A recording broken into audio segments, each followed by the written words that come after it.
Many years ago, he'd unintentionally nurtured a shot of golden lightning bamboo, thereby allowing him to refine his azure bamboo cloudswarm swords, as well as to attain the divine devilbane lightning. But never would he have thought that this lightning would have such stunning origins, nor have some kind of special refinement method. If the divine devilbane lightning really was one of the five elemental true lightnings of the spirit realm, and its power could truly be significantly increased, then it would become staggeringly powerful. In that case, it would immediately become one of his trump cards. Being able to master his divine devilbane lightning would certainly be a good thing, but having to go to this infernal river place was most definitely going to incur a massive risk for him. If he weren't careful, it was quite possible that he could die in the process. Thankfully, it appeared that there were still around 6 years left before he'd have to face that ordeal, so he could carefully consider his situation during that time, perhaps allowing him to devise some kind of plan to avoid this peril. Furthermore, it was quite a surprise to see Yuan Yao again here. Many years ago, she'd been willing to sacrifice her own core formation stage cultivation base to save Yan Li, and that was naturally worthy of respect and admiration. However, after the passage of so many years, it was yet to be seen whether she was still someone who cherished her bond with others. After all, the most fickle thing in this world was one's heart. However, Yuan Yao had refrained from revealing the fact that they were acquaintances, and that was quite a relief to Han Li. Even though he didn't have to hide the fact that he was merely impersonating flying spirit tribe being, he still didn't want his true origins to be revealed to the Earth Abyss demon monarchs. Han Li silently recalled all of the memories he had of Yuan Yao. They had met on several occasions, the first of which was in the secret chamber within the Heaven Void Hall. At the time, she was bathing in a spring, and the image of her flawless body flashed through his mind, sending a slight stir through Han Li's heart.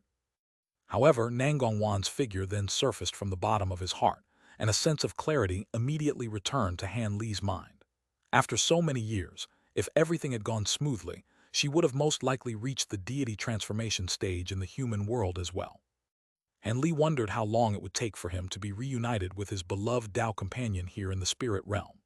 Nangongwan's appearance and voice, as well as the memories of the intimate times they'd spent in the heavenly south region flashed through Han Li's mind, and a faint smile appeared on his face as he basked in those warm memories. A long while later, when Nangongwan's voice gradually faded from his mind, another set of exquisitely beautiful facial features surfaced in his heart, and he was once again lulled into a period of sentimental recollection. After the passage of an indeterminate period of time, Han Li heaved a long sigh and finally returned to his senses as a wry smile appeared on his face. He didn't think that Yuan Yao's appearance would trigger such a long walk down memory lane for him. Thankfully, there wasn't anyone nearby who bore ill will toward him.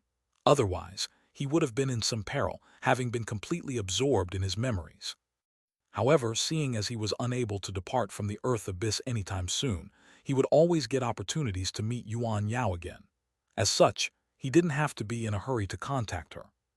With that in mind, a contemplative look appeared on his face again. 3 days later, Han Li stood before a small mountain, looking at a strange mountain face, the entirety of which was as green and translucent as jade. A hint of surprise quickly flashed through his eyes. This is the wood essence cave that I cultivate in during the seclusion. There are very few places in the spirit realm with such abundant wood attribute spiritual qi, and those using wood attribute cultivation arts will be able to enjoy rapid progress in their cultivation here, Mu Qing introduced in a proud manner. Han Li had turned up to meet Mu Qing as instructed, and Mu Qing had taken him over several mountains, then entered a restriction that was filled with dense mist before finally stopping in this strange place. They were quite far away from his previous living quarters, and it was quite a surprise that Mu Qing had set up her cultivation venue here. However, the entire green mountain face was as smooth as a mirror, with not a single cave to be seen. Han Li swept his spiritual sense over the mountain face several times, but was unable to discover anything more than what met the eye. Thus, a peculiar look appeared on his face. Mu Qing stepped forward and swept a hand gently over the mountain face. Green light flashed over the mountain face, following which a large opening appeared, revealing a green passageway that led straight into the heart of the mountain. The entrance to the passageway had been sealed by a layer green light barrier, and there was also a series of strange runes carved onto the surrounding rock face, creating quite a discreet and mysterious camouflage effect. Han Li was quite flabbergasted to see this. How had his powerful spiritual sense been unable to detect this passageway? It appeared that these Earth Abyss demon monarchs really did have some unfathomable abilities. He was going to have to take extra care around them from now on. Mu Qing led the way into the passageway, having been completely unaffected by the green light barrier. Han Li hesitated momentarily before following suit. The light barrier posed no impediment to him, either, and soon after he'd passed through it, the entrance of the passageway disappeared again. Not only that, but the entire green mountain face also turned completely dull and lusterless not long after that. On the other end, Han Li walked behind Mu Qing in this passageway for a long while before they finally reached a hall that was not very large. The entire hall was empty, and there was nothing else in there aside from 7 or 8 openings that led to other places. As soon as Han Li entered this hall, he could sense the rich wood-attribute spiritual qi emanating from the walls around him, and that was something that filled him with both elation and concern. It was elated the wood-attribute spiritual qi was so abundant here, and it seemed that, with such exceptional facilities, mastering the divine devil-bane lightning in 2 years wasn't entirely impossible. However, at the same time, he was concerned by the fact that Mu Qing was willing to let him use such an exceptional cultivation venue. This indicated that she was intent on keeping him, and it wouldn't be easy for him to escape from this demon monarch's control in the future. Come with me, I'll set up a place for you to stay. You'll be spending the upcoming 2 years in here, and you're forbidden to take so much as a single step out of this wood essence cave. I've already set up an extremely powerful restriction in the surrounding area. Unless I open it for you in person, there's no way that you can leave this place, Mu Qing said in an indifferent voice that was full of confidence. Han Li's lips twitched, but he didn't say anything as he silently followed Mu Qing into one of the passageways that led away from the room. After passing through a large garden filled with strange and exotic plants, Han Li was brought to a large yellow gate that was refined from some kind of unknown metallic material. Mu Qing stopped here and said, "This is a secret chamber that I often meditate in, but I'll let you live in it for now. From now on, I'll instruct you in mastering the divine devil-bane lightning once every 7 days.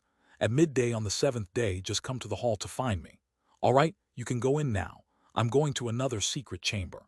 Aside from a few important places that I've set up restrictions at, you can go anywhere you like in here." "Thank you for your kindness, Senior," Han Li hurriedly expressed his gratitude. However, Mu Qing merely took an indifferent glance at Han Li before departing, disappearing from sight after she rounded a corner. Only then did Han Li heave a faint sigh and strode into the secret chamber beyond the metallic yellow doors. Time passed by in a flash, and a year flew by in the blink of an eye. On this day, within a vast expanse of mist, a strange phenomenon suddenly appeared in the air above a mundane-looking small mountain. Countless dark clouds converged at low altitudes, following which azure lightning flashed amid rumbling thunderclaps. It was as if a fearsome, vicious beast was being born from the clouds. All of a sudden, a black formation that was over 100 feet in size appeared amid a flash of black light on the mountain's summit. 2 humanoid figures appeared, one of which was a slender female with black light swirling all over her body, while the other was an ordinary-looking young man in a set of azure robes. These two were none other than Mu Qing and Han Li. In the instant that the two of them appeared, loud thunderclaps erupted in the air above, following which the dark clouds began to tumble and surge violently.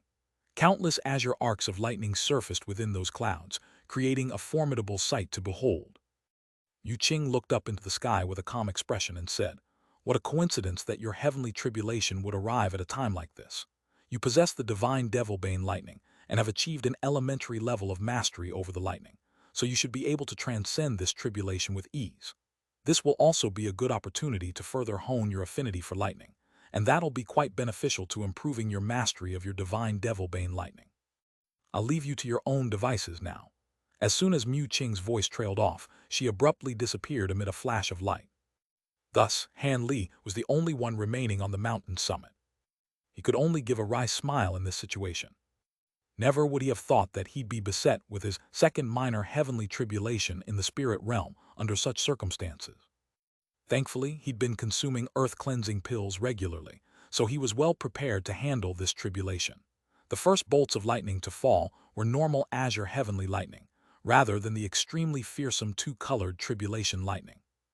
Even so, Han Li didn't dare to get complacent in the slightest. After all, this was his second minor lightning tribulation, and it was certainly not something to be scoffed at. Hanli opened his mouth to expel a small azure cauldron, and at the same time, he laid his hand on the back of his head to summon a burst of gray light that created a light barrier around his body. After that, he let loose a low cry as both of his hands balled up into fists. A resounding boom erupted as countless arcs of golden lightning erupted from his body, hurtling up toward the sky. Moments later, a golden net of lightning took shape, and the golden lightning was even more dazzling than the tribulation lightning up above. At the same time, more and more arcs of azure lightning began to appear, and they intensified in brightness at an alarming rate. Finally, countless arcs of azure lightning came crashing down with reckless abandon amid an earth-shattering boom, heading directly toward Hanli. The arcs of lightning as thick as human thumbs, and they rained down in a torrential downpour, crashing headfirst into the net of golden lightning. Hanli made a hand seal, and the net of lightning let loose a loud thunderclap as a blurry golden rune appeared over its surface, then transformed into vortex-like swaths of golden light. A peculiar scene then ensued. As soon as the azure arcs of lightning came into contact with the golden vortexes of light, the former disappeared into the latter in a completely soundless manner, as if the tribulation lightning had been devoured. Thousands of arcs of azure lightning were engulfed in such a manner in mere moments, while a small portion of them struck the golden net of lightning amid resounding booms, only to be deflected with ease. The first wave of tribulation lightning had fallen, and Hanli didn't even bat an eyelid, having withstood this initial wave with ease. After devouring so much azure tribulation lightning, the golden net above Hanli's head swelled to several times its original size, encompassing an area over 200 feet in size. As soon as the first wave of tribulation lightning ceased, even thicker bolts of azure lightning materialized up above before crashing down as the second wave. Hanli made a hand seal before extending a finger and rapidly scribbling something in the air with his fingertip. Golden light flashed, and a shimmering golden rune was inscribed in midair.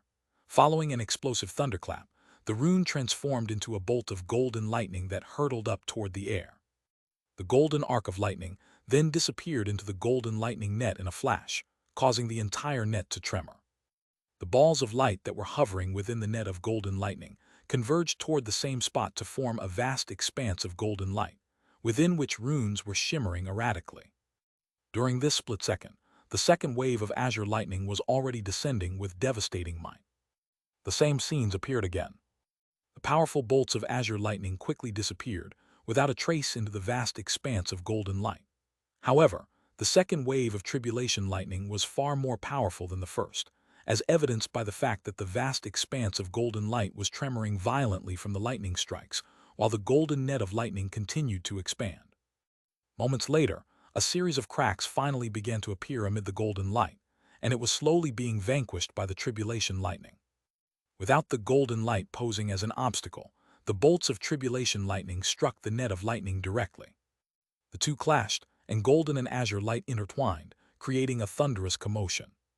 Despite how ferociously powerful the bolts of heavenly lightning were, the golden lightning net remained resolute, managing to keep most of the azure lightning at bay. The occasional stray bolts of heavenly lightning that managed to sneak through were all vanquished by Hanli's divine essence-effused light. Standing atop the mountain's summit, Hanli looked up at the dark clouds overhead, but showed no intention of unleashing his divine devil-bane lightning. He seemed to have some other course of action in mind. After a while, the golden net of lightning was finally shattered, and the second wave of tribulation lightning also ceased. However, the dark clouds in the sky were only surging more violently, and within the span of a few breaths, balls of azure lightning had appeared up above. Each ball was around the size of a human fist, and they were clearly imbued with far more power than the bolts from the previous wave of tribulation lightning.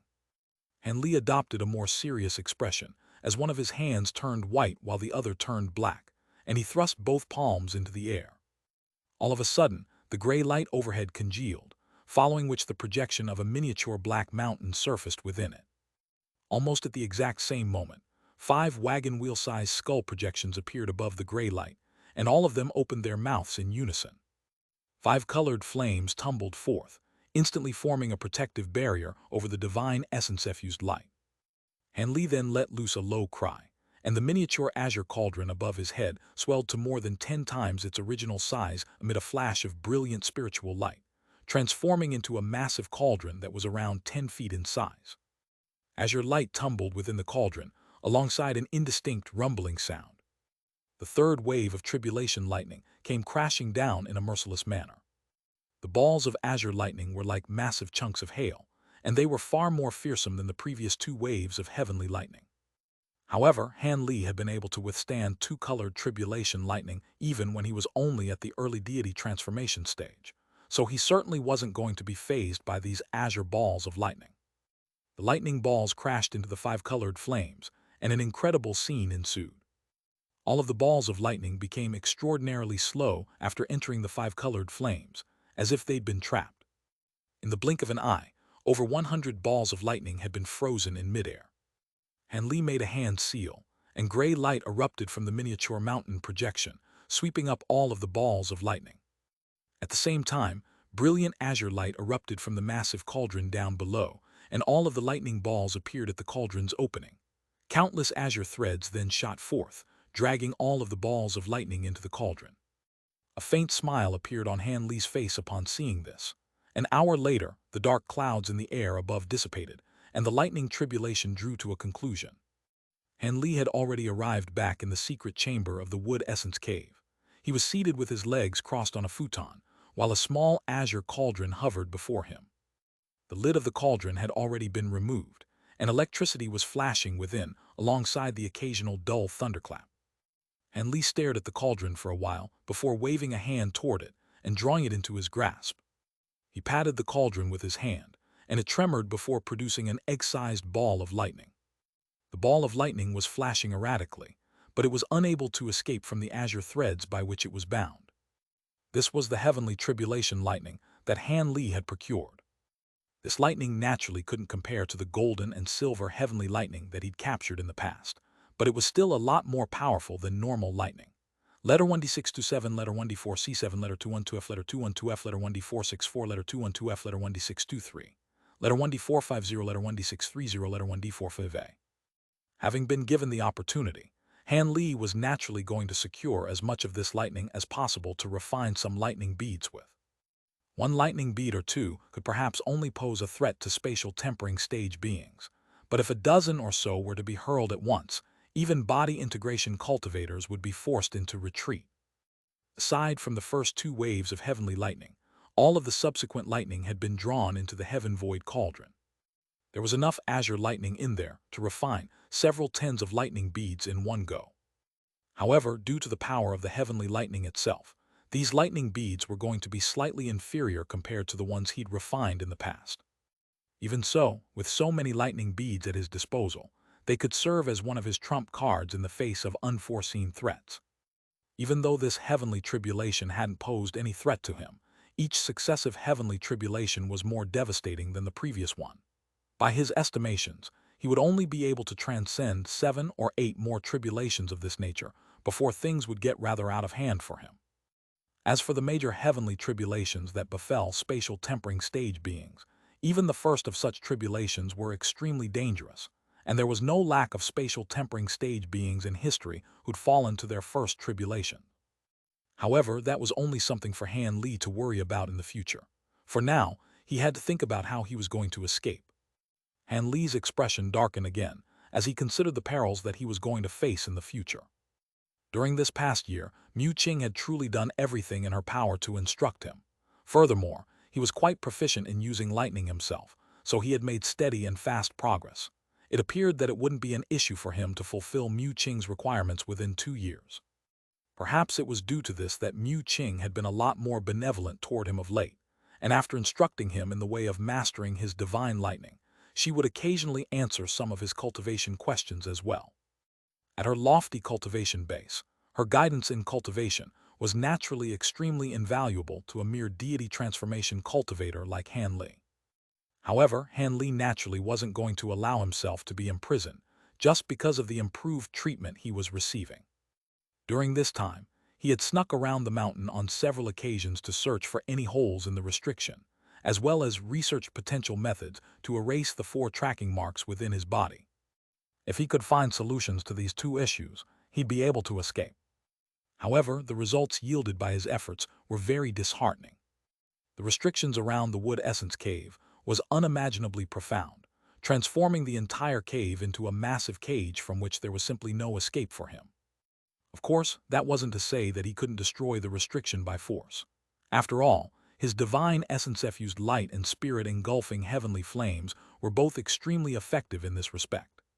However, if he were to attempt to do this, Mu Qing would immediately be alerted to what he was up to, and things would not end well for him.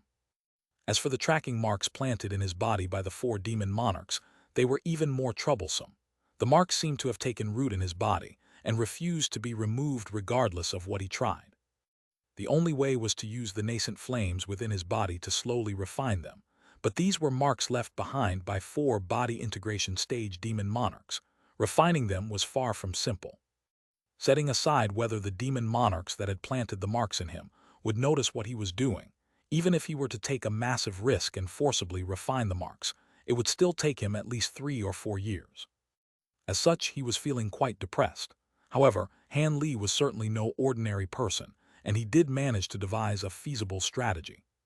In a dire situation, he could use the powers of his divine essence-effused light and divine devil-bane lightning to temporarily mask the 4 tracking marks in his body. Han Li hadn't tried this method to see if it would work, as doing so would most likely alert the 4 demon monarchs, but with his understanding of those 2 abilities of his, he estimated that there was at least a 70% chance that it would succeed. Of course, this masking effect would only work on a temporary basis.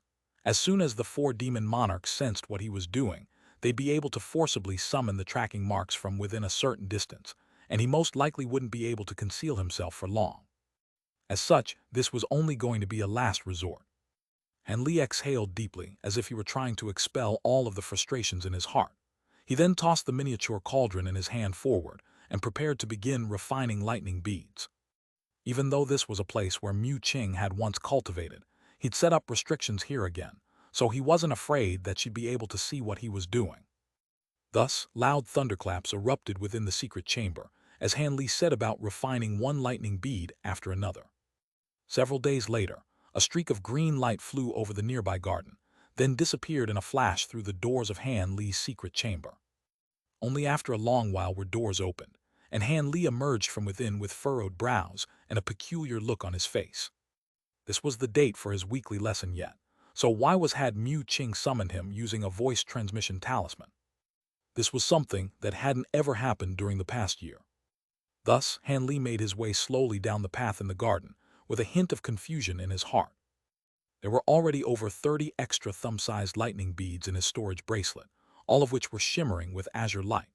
Han Li had exhausted most of the heavenly lightning that he'd procured to refine these lightning beads, and if it weren't for Mu Qing's voice transmission talisman, he was preparing to refine all of the heavenly lightning in his heaven void cauldron in one go.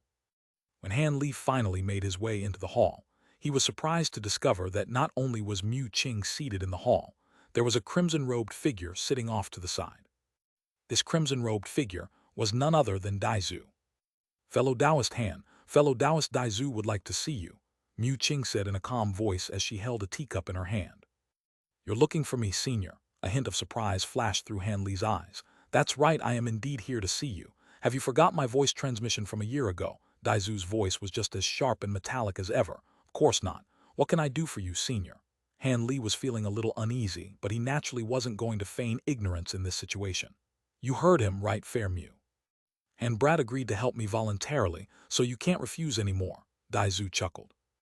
"I never refused in the first place, but as I'm sure you're well aware, our top priority now is for fellow Taoist Han to master his divine devil-bane lightning as soon as possible.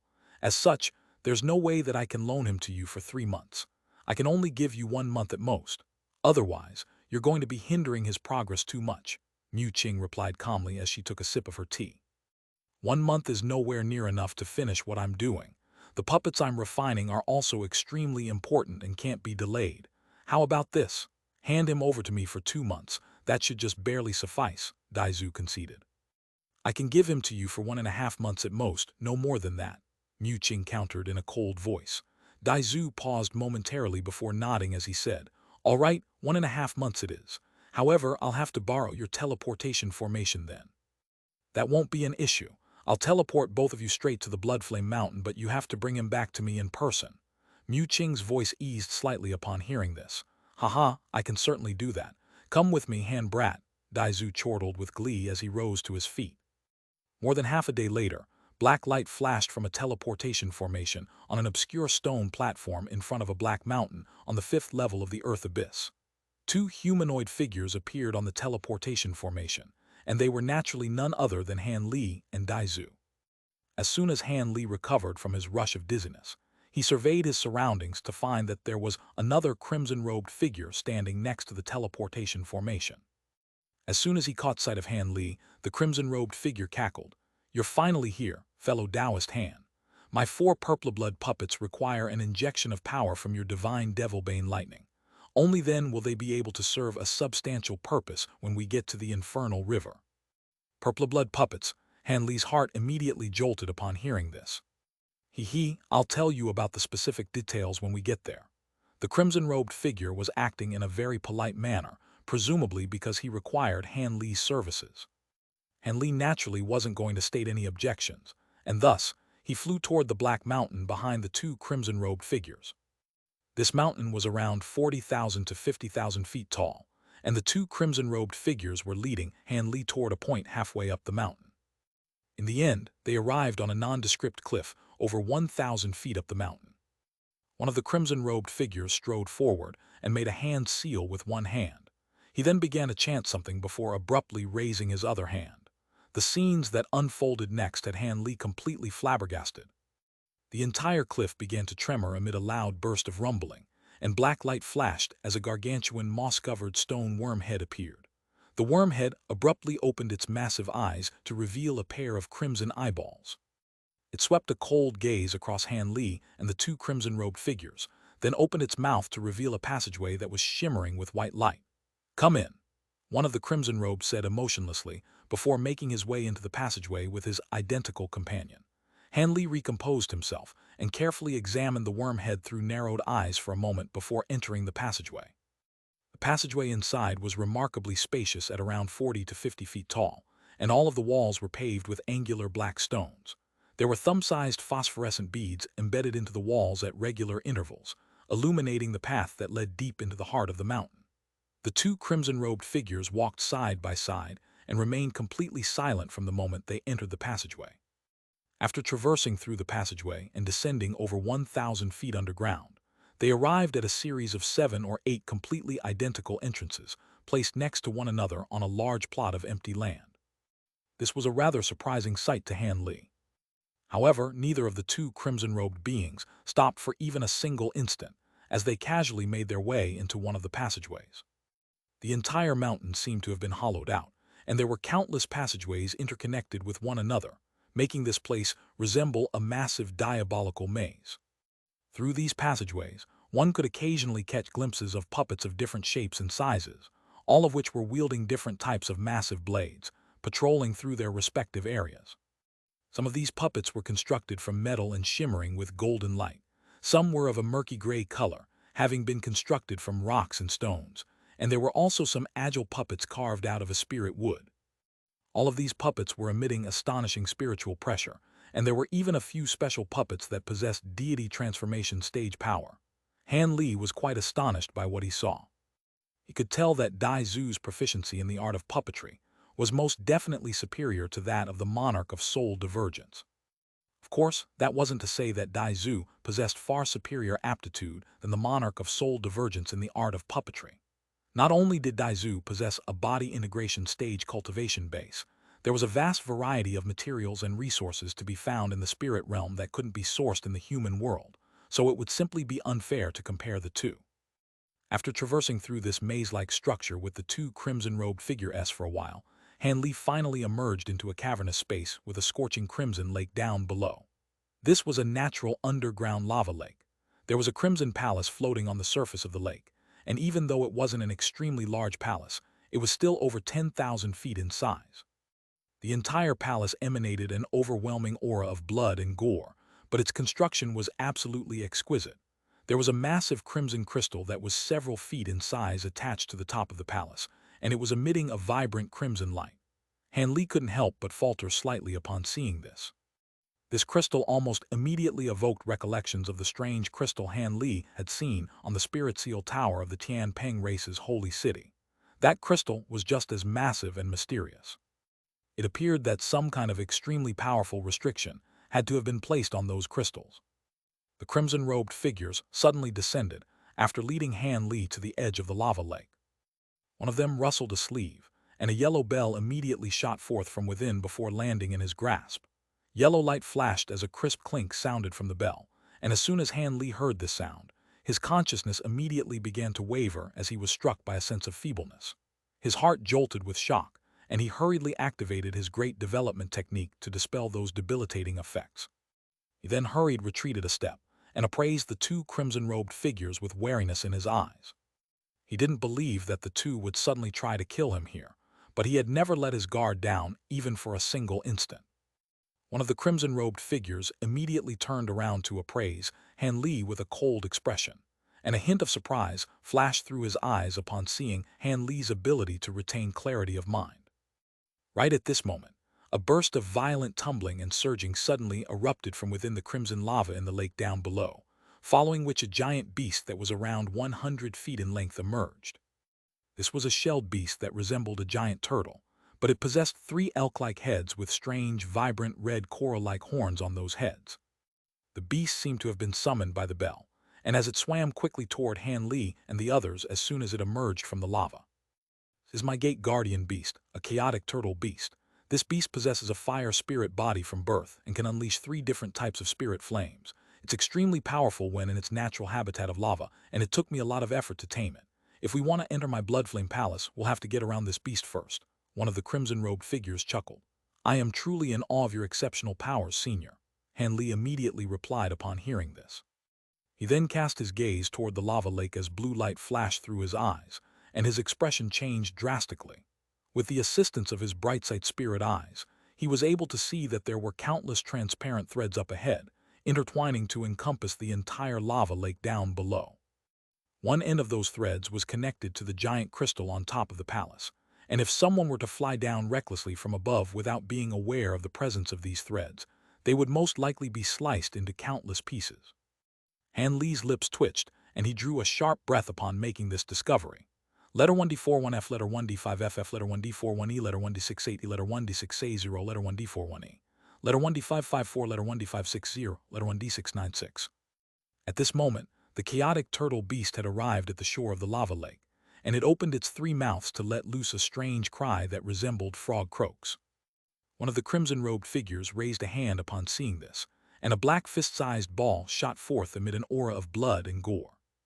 One of the demon beast's heads opened its mouth to lap up the black ball by expelling a burst of red light. The 3 heads then let loose low cries in unison, seemingly in a display of joy and elation. It then turned around and laid a thick tail onto the shore of the lake to act as a bridge. The 2 crimson-robed figures climbed along the tail onto the creature's back, then turned around to face Han Li. Han Li heaved an internal sigh before also making his way onto the beast's back. One of the crimson-robed figures shook the yellow bell again, and the chaotic turtle beast swam rapidly toward the blood flame palace at the center of the lake with the trio on its back. The lake wasn't very large, and it only took moments before the beast reached the palace. The 3 of them immediately rose into the air and flew over to the palace gates. Han Li had only just descended onto the ground when the palace gates abruptly opened up from the inside, and 2 groups of beings emerged. One group was clad in red armor while wielding fiery halberds, and all of their bodies were covered in scorching flames.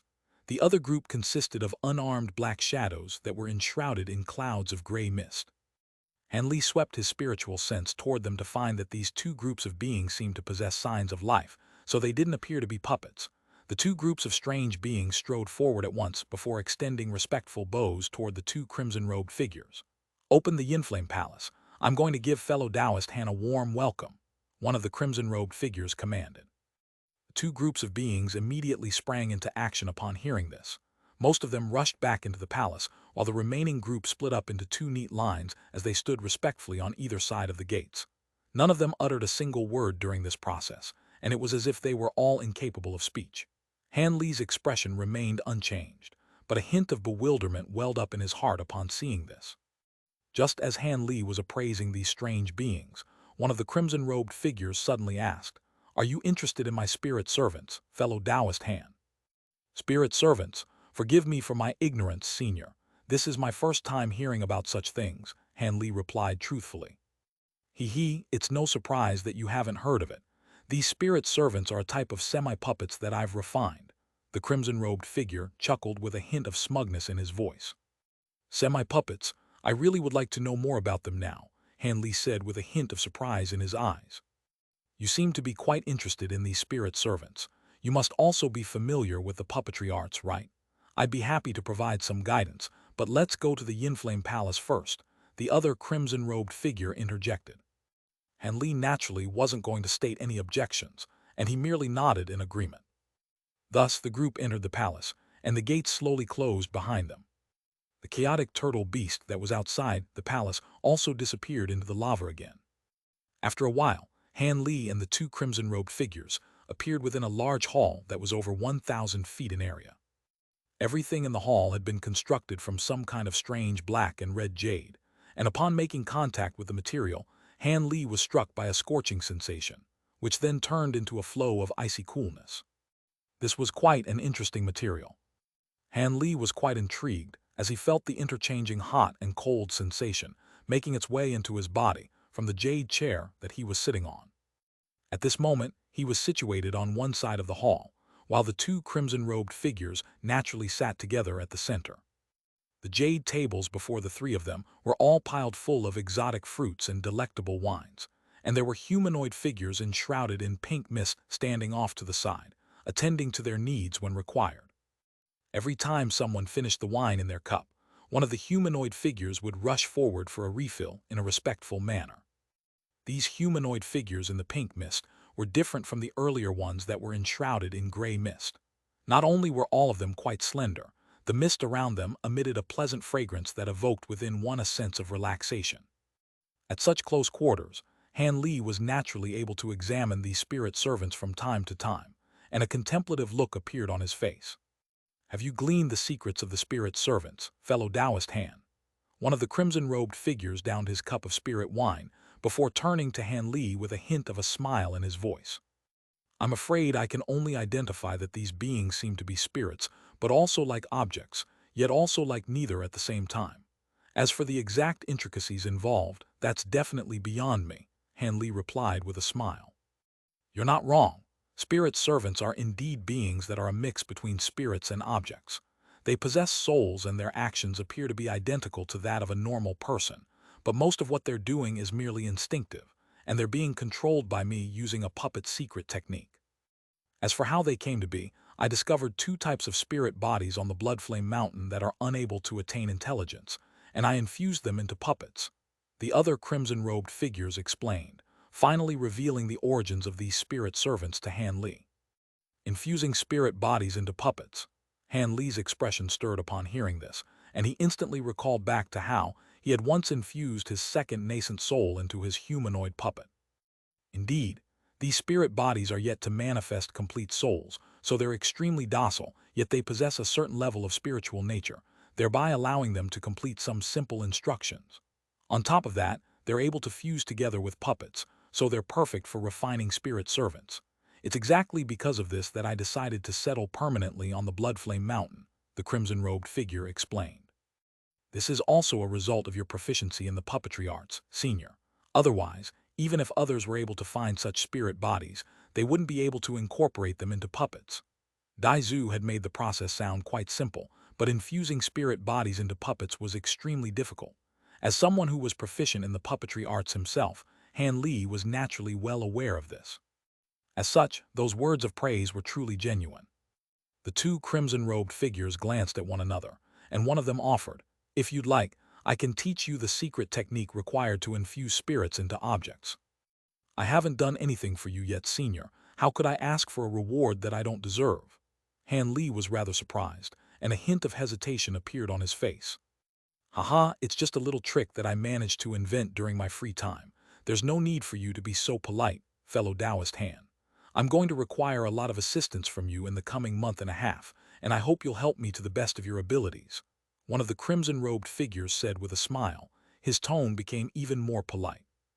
As such, Han Li could only accept this offering with gratitude. Senior Dai Zhu, seeing as I'm already here, would you be able to tell me how I can assist you in refining your puppets? Han Li asked. There's no hurry. You've only just arrived at my Bloodflame Palace, so you should drink to your heart's content, then have a good rest. We can discuss those matters tomorrow. The crimson-robed figure waved a hand to brush his question aside. Han Li could only comply with a wry smile and down another cup of spirit wine. All of a sudden, one of the crimson-robed figures clapped his hands a few times, and a series of shuffling footsteps sounded from outside. All of a sudden, a peculiar fragrance wafted through the air as 12 beautiful young women in 5-colored dresses made their way into the room. Han Li cast his gaze toward the faint pink mist emanating from the bodies of those women, and he quickly realized what they were. These women were also spirit servants, just like the other beings enshrouded in pink mist in the room. Letter 1D487, letter 1D667, letter 1D658, letter 1D4E, letter 1D500, letter 1D4E. Letter 1D658, letter 1D490, letter 1D4AT. However, the pink mist on their bodies had become extremely faint, thereby revealing their true appearance. Han Li didn't know what materials their bodies had been refined from, but judging from their appearance and complexion, they appeared to be identical to normal flying spirit race women, and they even had a pair of azure wings on each of their backs. A flash of blue light appeared in Han Li's eyes, yet he was unable to glean any illusionary techniques concealing the bodies of these women, so this was indeed their true appearance. Han Li was quite astonished that these puppets were able to resemble actual living beings so closely. Back when he was in the human world, his late-nascent soul-stage humanoid puppet was able to fool others into thinking that it was a living being partly due to the fact that its skin had been made from a precious material known as soft spirit jade, which closely resembled human skin. On top of that, very few cultivators in the human world were able to use their spiritual sense to assess the true nature of a late-nascent soul-stage puppet, so it was able to regularly confuse his enemies, making them unable to tell whether it was a true human or not. However, the bodies of these spirit servants had clearly not been constructed from soft spirit jade. Even when he forced his spiritual sense out of his body to examine these women, his spiritual sense was somehow kept out. Thus, Han Li fell into deep thought as he looked at these women. If he had to find a difference between these women and normal human beings, then he could only say that the light in their eyes was a little dull, seemingly indicating a slight lack of spiritual nature compared to a normal person. Just as Han Li was looking on in wonder and bewilderment, a few young men that were also enshrouded in faint gray mist appeared on either side of the hall. All of them had fine and delicate facial features, and they sat down onto the ground with their legs, holding a series of strange musical instruments in their hands. Moments later, delightful music began to play in the hall, and the beautiful women put on a mesmerizing dance. Their 5-colored dresses fluttered through the air as they danced gracefully around the hall, sending the peculiar fragrance they were emitting spreading to all directions. Han Li sat still in his chair, seemingly have been completely entranced by these gorgeous dancing figures, as he remained silent with his eyes narrowed. The two crimson-robed figures glanced at Han Li out of the corners of their eyes, and both of them then looked at one another after witnessing Han Li's seemingly intoxicated state. After a while, the music stopped, and the 12 women also stood motionlessly on the spot. What do you think of these spirit servant dancers, fellow Taoist Han? Even though they're not spirit servant guardians, all of them are proficient in hundreds of types of rare dances, and it took me quite a bit of effort to refine them, one of the crimson-robed figures suddenly said with a smile. They are indeed quite extraordinary.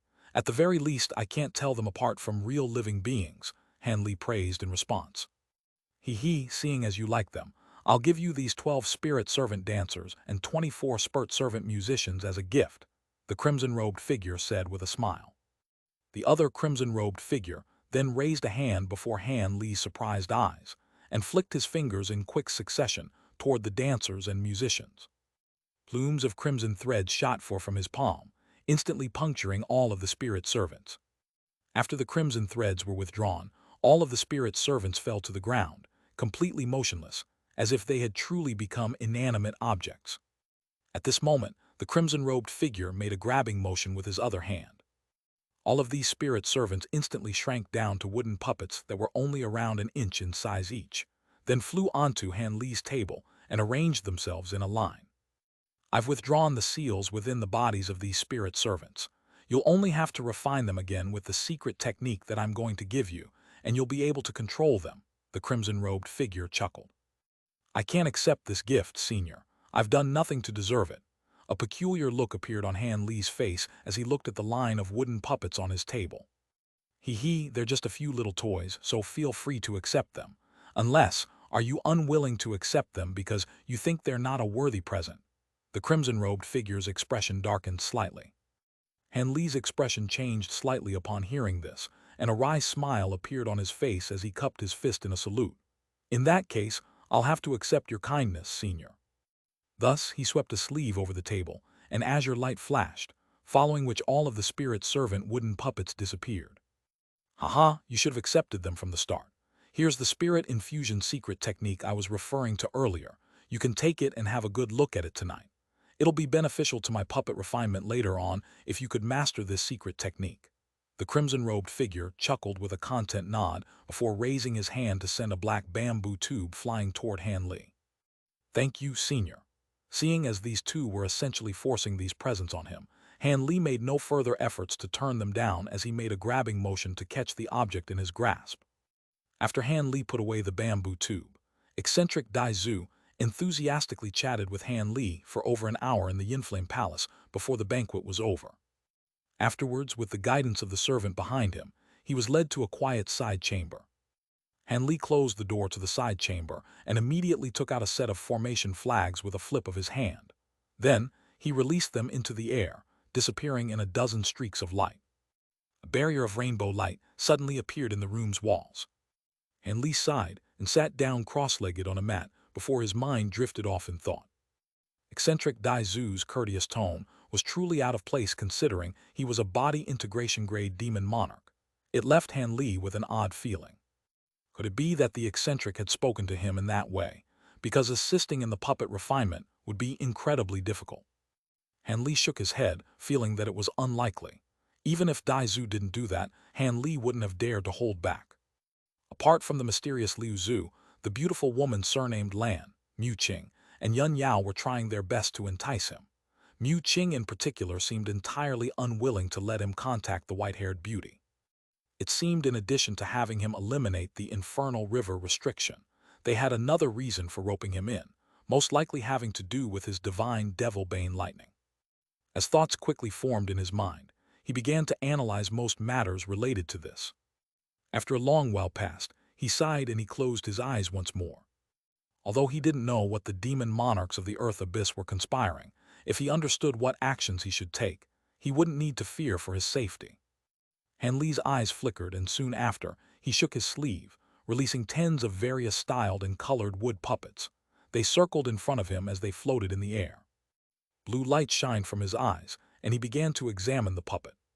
From a long distance away, he wasn't able to grasp the marvels of the spirit servant puppets, and he had no trouble pouring his spiritual sense into one of the puppets through his hand.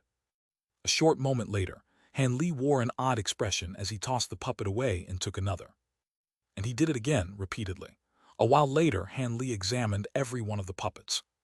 The spell formations inside the puppets were profound and complex. With his current attainments in spell formations, he wasn't able to see through their designs, but he was able to leave behind his imprint with ease. But even Han Li wasn't completely sure of this. After all, puppet techniques involving spirit servants were knowledge far beyond that of the mortal world. Fortunately, Dai Zhu had given all related refinement techniques over to him. So long as he wholeheartedly studied them, he'd eventually come to understand them. When that time came, he'd fully understand any problems related to them. But before then, he didn't need to waste any more thought on them. Furthermore, after careful consideration, he would be protected from any surprises. With that thought, Han Li swiped his hand past his storage bracelet and produced a faint golden box. Letter 1D453, letter 1D633, letter 1D626, letter 1D452, letter 1D464, letter 1D452, letter 1D450, letter 1D45C, letter 1D45A. The surface of the box was filled with odd decorative designs. From the faint talisman characters roaming on its surface, its mysteriousness was clear to see. Han Li opened the box and waved his hand to the puppets floating in the air. Suddenly, a cloud of azure chi flew out from the box and wrapped around all the puppets, dragging the puppet back into the box. Once the box was closed, Han Li flipped his free hand and produced several various colored talismans. In a flash, the talismans stuck onto the surface of the box and sealed. With that done, Han Li felt more at ease and took out the bamboo tube recording the refinement process of spirit servants. He inserted his spiritual sense into it and began to study it in detail, quickly immersing himself in the mysteries of this new technique. It was only when a few light knocks sounded from his door that he suddenly woke up. He stood up, folding the tube into his sleeve with slight reluctance. He opened the door to reveal a spirit servant shrouded in gray mist. This spirit servant couldn't speak, but it raised its hand and a blood light burst from its hand. Dai Zu's relaxed voice sounded out. "Fellow Taoist, please follow the spirit servant for a meeting at the Blood Refinement Hall. I want to officially discuss the matter of the puppet refinement with you." Afterwards, Dai Zu's voice came to a stop, and the blood light faded. "Lead the way," Han Li bluntly commanded. The spirit servant bowed and promptly twirled around and gently walked, producing no sound as if nothing were there. If he hadn't comprehended Dai Zu's secret puppet techniques the day before, Han Li might have found this interesting. But now Han Li glanced at the puppet with seemingly no interest. After the time it took to finish a cup of tea, Han Li appeared at a secret underground area in Bloodflame Palace. When he looked around, he couldn't help but betray his astonishment. The so-called Blood Refinement Hall was a huge underground hall carved out of crystal. It was over 1 kilometer wide, and its walls sparkled with white light. The flowing red lava roiled behind the walls, but the walls were completely stable, and the hall was absent of scorching heat. But what truly surprised Han Li was the 3-kilometer-tall puppet standing in the lava underneath the crystal hall. The giant puppet wore jet-black armor, arms that stretched below the knees, sparkling purple-red flesh and bowl-sized scales. But when Han Li looked at its head, he felt his heart tremble. Not only did the puppet have a single white horn on its head, but it also had a mouthful of lion's teeth and 6 blood-red eyes. 2 of them were where one would expect, but it also had 2 on either cheek and 2 on the back of its head. Each of the blood-red eyes were slowly looking around, each of them giving off an eerie, blood-curdling glint. Having studied the huge puppet for a long while, Han Li deeply sighed and said, "This must be Senior's purple-blood puppet. It seems to have some intelligence. Could it be he used a secret technique and fused it with a spirit body?" A crimson-robed figure appeared in the crystal hall and strangely laughed when he saw Han Li's shocked face. "He, it seems fellow Taoist had spent the night studying the secret puppet techniques I gave him. That's right, this purple-blood puppet is infused with a spirit. However, it isn't a weak spirit body like a spirit servant. Rather, it uses a trace of my spiritual sense." Han Li wryly smiled and said, "So it was like that. I think it's an astonishing puppet. Ordinary spirit bodies wouldn't be able to control it. With Senior's immense spiritual sense, even a trace of it wouldn't be a problem. Now that fellow Taoist Han has seen this puppet, you should know why I've had you come to the Bloodflame Palace. I don't want anything from you apart from having you infuse your divine Devilbane lightning with your gray armor. Afterwards, I'll change the divine lightning in accordance to the talisman formation. During this process, there can't be any loss of focus or everything will be lost." Han Li felt his heart trembled and he readily answered, "When the time comes, I'll follow your instructions to the best of my abilities." Dai Zu cheerfully laughed when he heard this and said, "Very good. Don't worry, fellow Taoist. I won't have you work for free. Once the puppet is finished, I'll hand over a few things to you in addition to the spirit servant refinement method." Soon after, Dai Zu formed an incantation gesture and chanted a few words. Suddenly, the huge puppet underneath them began to move. As its 6 eyes stirred, it formed an incantation gesture with its hands and completely enveloped its body in purple light. As purple light shined, the lava gradually withdrew, creating a huge purple realm underground. At that same moment, white light flashed from underneath Han Li and Dai Zu, and the crystalline floor vanished as if it were an illusion. The two suddenly fell. Although Han Li was surprised, his wings flapped and slowed his descent. As for Dai Zu, crimson light flashed from his body and steadied himself like a mountain.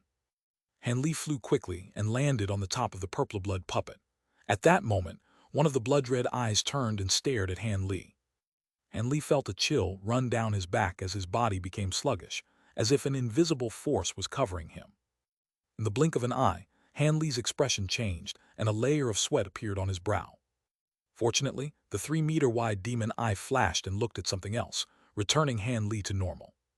Han Li deeply sighed and wiped away the sweat on his heat. From this experience, he came to view Dai Zu's puppet with greater importance. The might of this purple-blood puppet might even be a fraction greater than that of the old eccentric himself. Why else would a mere look force such pressure onto him? In that moment, he was nearly forced to use his law-destruction eyes out of helplessness to resist that fearsome gaze. But with the support of the great development technique, he had forced himself to endure it. From this, it can be seen that not only was the puppet extremely powerful, but even the power of its spiritual sense was profound. Dumbstruck, Han Li didn't dare to linger near the top of the puppet's head and quickly descended. Soon, Han Li arrived in front of the puppet's chest, where Dai Zu was waiting. Han Li swept his gaze past the black armor and felt stunned. He revealed a trace of doubt. When he arrived near the armor, he saw that its surface was as shiny as a mirror, and that a talisman formation appeared to be absent. Could it be that the eccentric? Han Li muttered apprehensively. Fellow Taoist Han, because I need to conform with the divine devil-bane lightning, I will explain a simple explanation about the talisman formation I want to place on the armor. After this is all done, I will seal the talisman formation's power and the lightning together. If anything goes wrong, I'll tell you at the time. Han Li was greatly surprised by what Dai Zu said. Infusing divine devil-bane lightning into a complete formation and infusing lightning during the formation engraving process were two entirely different things. The former was far easier, and the latter required step-by-step coordination. It would require much attention, as one would imagine. Could that be the reason why Dai Zu was kind earlier? Han Li still felt uncertain, but his face remained unchanged, and he readily agreed. Dai Zu nodded with a satisfied expression, in response to Han Li's respectful display. He then flew off several steps to the side of the puppet. Letter 1D4 F, letter 1D4 FB, letter 1D4 86, letter 1D6 5A, letter 1D4 98, letter 1D4 E, letter 1D4 FF, letter 1D6 58, letter 1D4 F8, letter 1D6 62. He shook his sleeve and summoned a faint red bottle from his sleeve. Dai Zu raised his hand and flicked the bottle. Its lid opened, shooting out a ball of purple liquid. It circled once in the air before stopping and shining with a faint light. Dai Zu shrouded himself crimson robes, but his eyes turned grave as his hands formed a chain of mysterious incantation gestures. A strange voice suddenly sounded from behind Han Li. Fellow Taoist Han, be careful. The set of talisman formation inscriptions will cause wonders to emerge from the puppet. I'll explain a bit more in a moment. It'll depend on you how many mysteries you'll be able to comprehend. The more you understand, the easier it'll be to cooperate with me. In his alarm, he turned around to find another crimson-robed man. He seemed to be there this entire time, but Han Li hadn't detected his presence. Han Li cupped his hand and respectfully said, "Many thanks, Senior, for imparting the talisman formation to me. I will be diligent." The crimson-robed man waved his hand, signaling that Han Li should be paying attention to the actions of the other crimson-robed man. Han Li looked back over and saw that he was holding a different incantation gesture with one hand. He was chopping his other hand at the ball of purple liquid. A bang sounded, and a small fraction of the purple liquid slid off and burst into fist-sized talisman characters, then shooting off towards the huge armor. In a flash of light, a series of talisman characters disappeared into the armor, but a series of low hums immediately sounded immediately after, and the talisman characters reappeared on the armor's surface.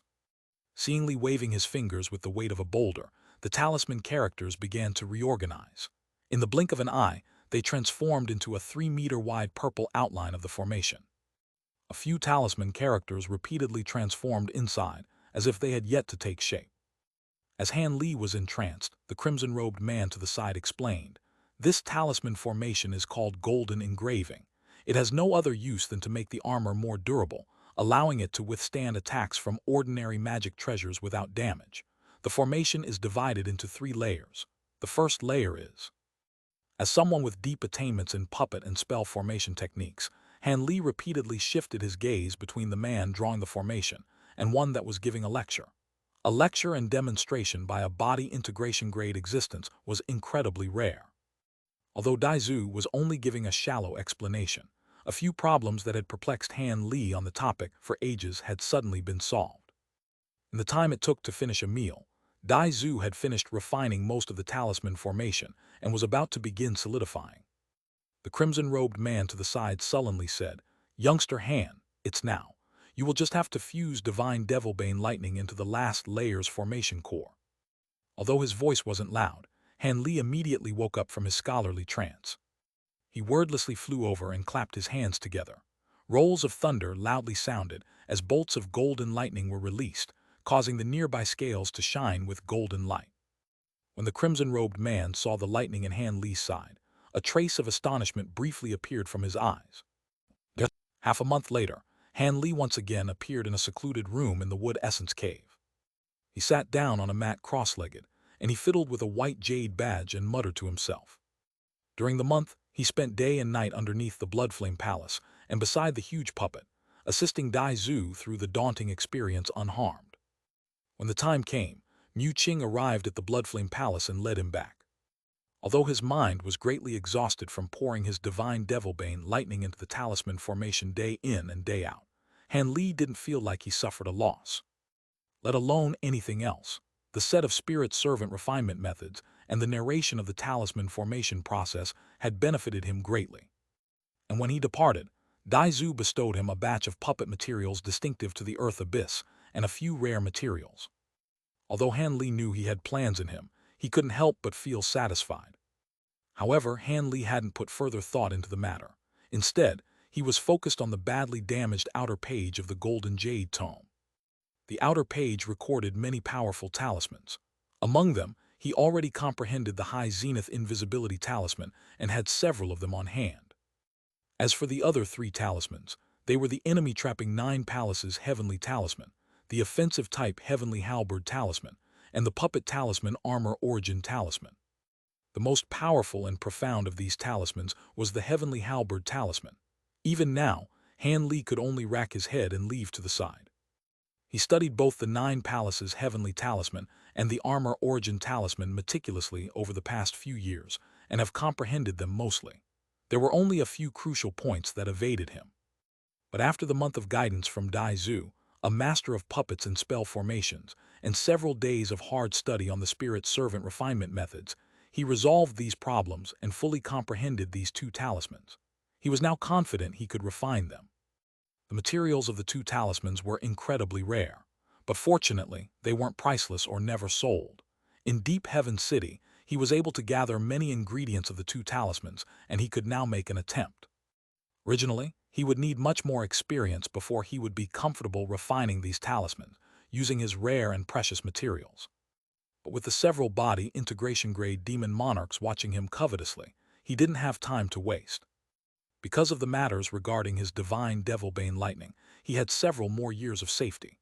But he had no idea if or when the demon monarchs would change their minds. Since Han Li tread on the path of cultivation, relied on his own strength to ascend to the spirit realm, and achieved his current cultivation, he had never trusted his safety entirely to destiny. Thus, he set his mind on refining these 2 talismans with utmost speed as several life-saving measures. Han Li's expression varied for a long while, and his expression became calm.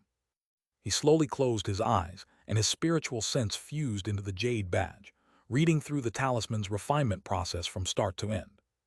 After confirming there were no problems, he opened his eyes once more. He shook his wrist at the air and spirit light flashed. A ball of light flew out and whirled in the air. It was Han Li's storage bracelet. He quickly pointed at it. A gust of wind blew out, carrying an azure mist. It laid out tens of bottles and jars as well as few jade and wood boxes all on the floor. Among them, he took a white wooden box into his hand and flipped its lid, releasing a sparkling silver object. Han Li drew back his fingers, causing it to flicker in front of him where it stopped. It was a delicate beast hide that seemed as smooth as silk. Not only did the hide sparkle with silver light, but natural talisman designs of various sizes shined from its surface in a gorgeous display. This was an optimal material for refining puppets, a beast hide of a rare ancient beast by the name of Windfire Beast. This beast was not only proficient in wind and fire and had the deity transformation stage strength, but it was also fond of yin cold and sleep. It would sleep year-long in dark and moist swamps. It would only wake and leave tracks when it hunted. Not only would using this beast hide increase the odds of success in refining a puppet talisman, but its might would increase as well. Its value was as high as one would imagine. At the time, Han Li spent a good deal of effort to acquire many of these hides from various stores in Deep Heaven City in exchange for several myriad-year medicine herbs. Han Li planned on refining the armor origin talisman from the start. This talisman was like other puppet talismans in that it would turn into a puppet projection when summoned.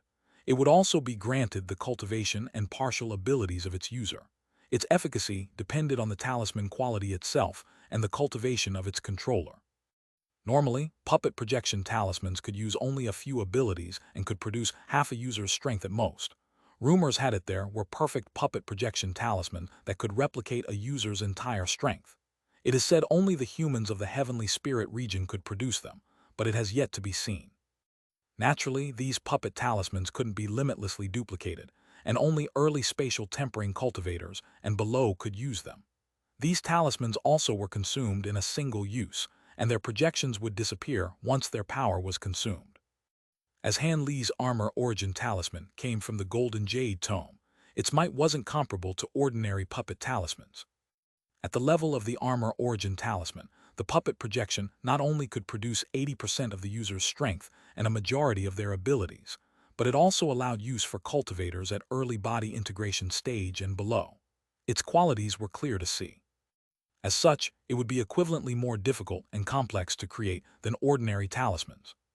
Were it not for the extreme heat and cold flames contained in his spirit engulfing flames, he wouldn't be able to refine them. Han Li gazed at the beast hide with muddled thoughts before he opened his mouth and spat out a ball of silver flames. The spirit engulfing flames let out a clear cry and soon turned into a foot-long bird.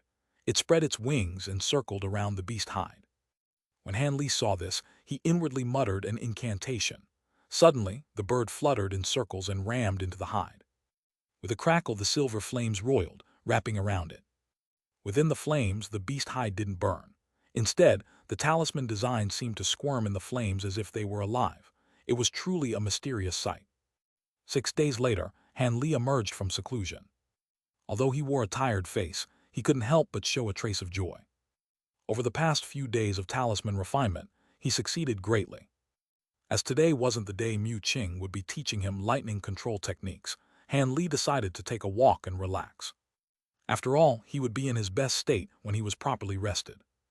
Mu Qing's cave wasn't as small as the Bloodflame Palace. Han Li had to tread through the garden in front of his room before making his way to other areas of the cave. An hour later, Han Li appeared in front of a gate. He looked at the endlessly flickering green light on the gate and couldn't help but lower his head and mutter to himself. He's already walked through most of the cave several times. But there were some areas that were placed under restrictions and were kept concealed. There were 2 areas in particular that were placed under heavy restrictions that caused Han Li to feel in awe of them, piquing his curiosity as a result. One of the areas was a side courtyard named the Jade Song Garden. After sensing the traces of the pure wood spiritual qi leaking out of the dense restrictions, he guessed it was most likely a medicinal garden. What medicines and spirit fruits would be viewed so importantly by a body integration grade demon monarch? As Han Li thought this, his curiosity grew even greater. But when he thought of the casual warning Mu Qing gave him, Han Li wryly smiled in his mind and gave up on investigating these places. Given their harsh restrictions, Mu Qing would definitely pay close attention to these areas. Although it seemed there was no one nearby, it was likely he was already being observed, so he definitely couldn't do anything out of the ordinary. Han Li inwardly shook his head and held his hands behind his back as he walked forward. Before he made it to the outside, he already walked for 2 hours. Then he returned to his. In the following year, Han Li spent his days uneventfully.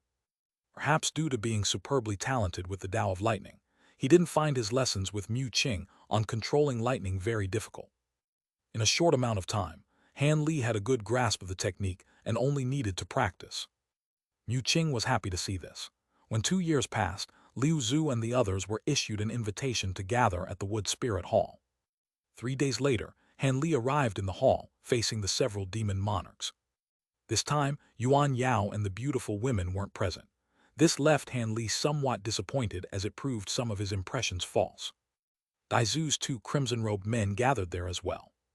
The white-haired beauty wore an expression of doubt and said with a surprised tone, "What? Has fellow Taoist Han already grasped the lightning wield technique with his divine devilbane lightning? "Little Sister Mew, are you telling the truth?" At that moment, she was the only one sitting at the side of the hall.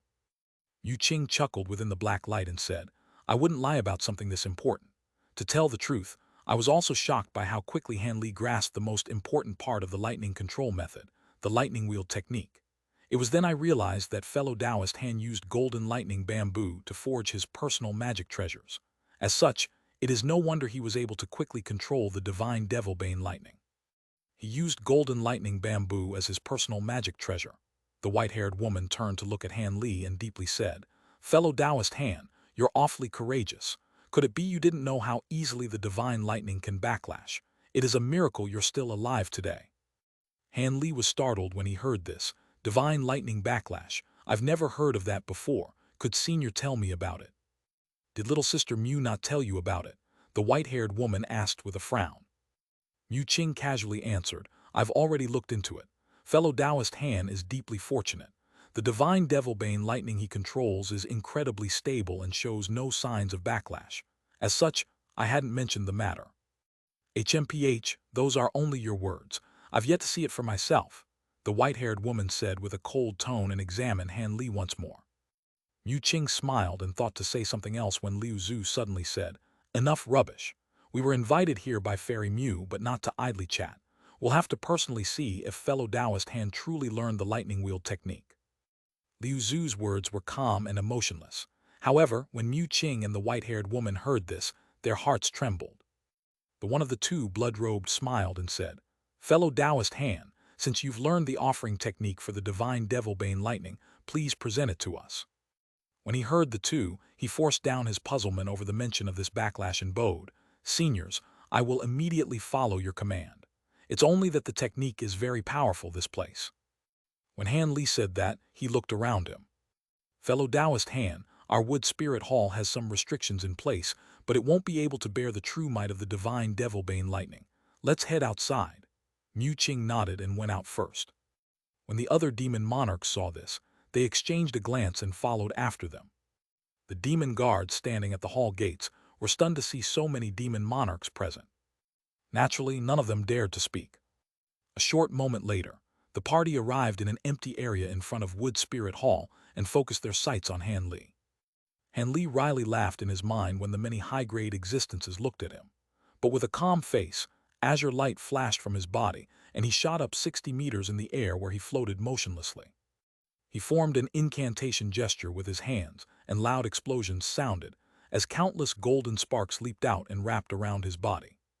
The golden sparks gradually turned dense and began to wildly spread in every direction. In a short moment, under the immense light, a huge net of lightning began to gradually condense. At that same moment, as Han Li formed an incantation gesture, strange golden talisman characters began to rush out from his hands and repeatedly vanish into the surrounding lightning. As the talisman characters entered the dense net of lightning, the net seemed to silently disappear like a popped bubble, turning into a glowing golden halo that was 10 meters wide. Within the halo, Han Li's image became vague, but his voice spoke as it chanted a cryptic incantation. As the golden halo began to turn, the golden talisman characters roiled without end. Furthermore, a faint buzzing sounded from it, growing louder and more frequent as time passed. Suddenly, thunder clapped. For an instant, golden light brightly shined within the halo, only to disappear in the next. Han Li's image reappeared with one hand forming an incantation gesture. He spread out his other hand above him, seemingly holding up a fist-sized orb a foot above in the air. The orb appeared unremarkable apart from the uneven talisman markings on its surface. It also shined with a dim light and didn't emit a spiritual pressure as if it were a mundane object.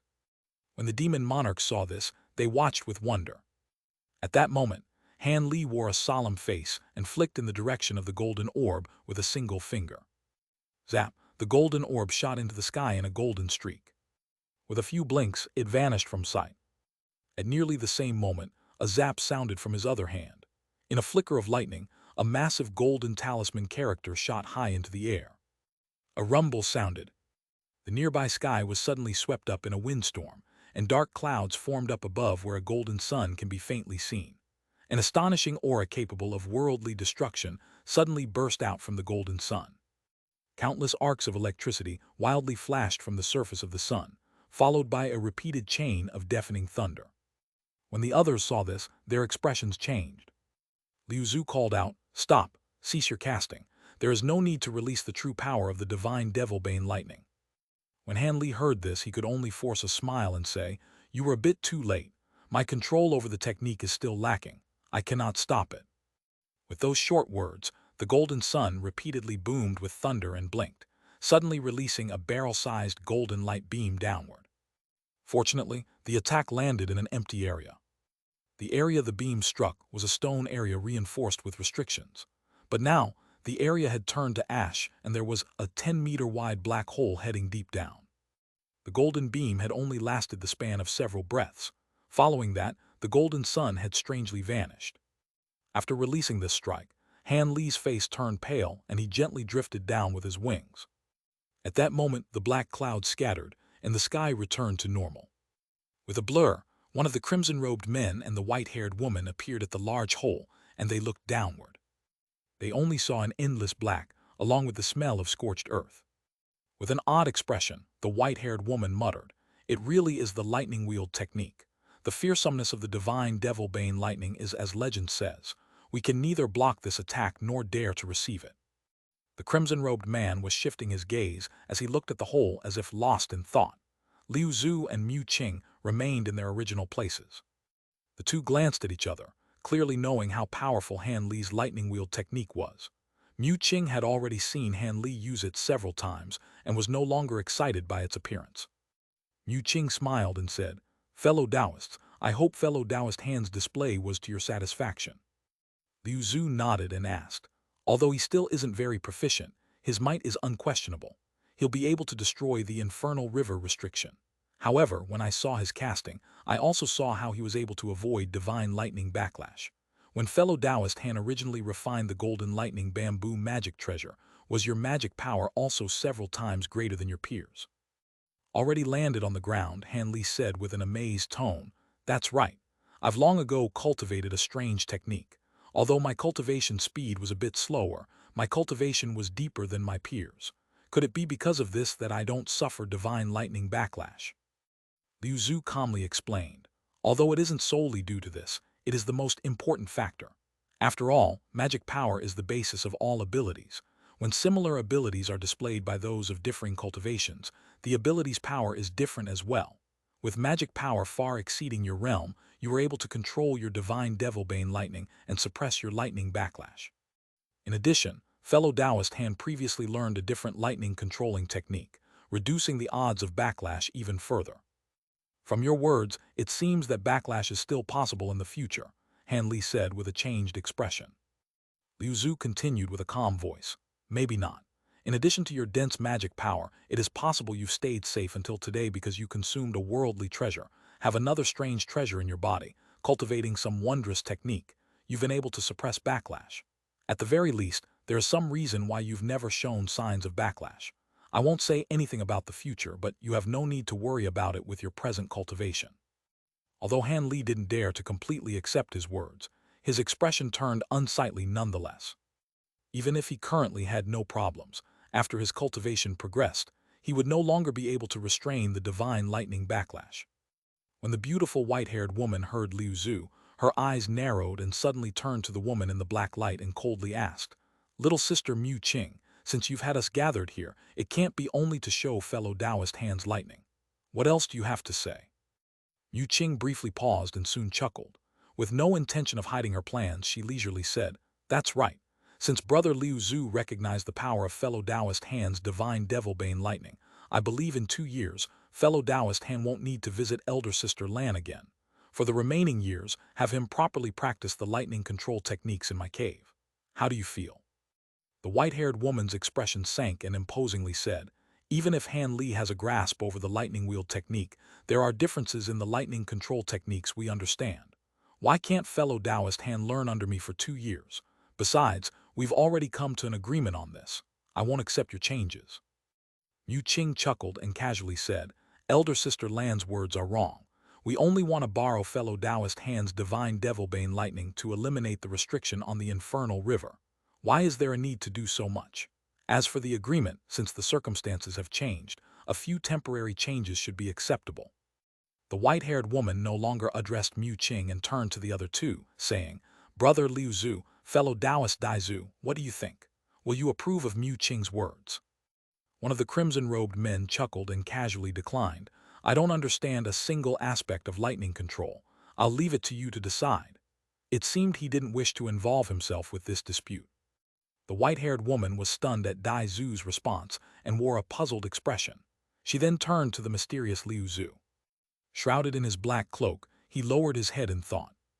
Liu Zhu eventually raised his head and said, "Both of your words are reasonable.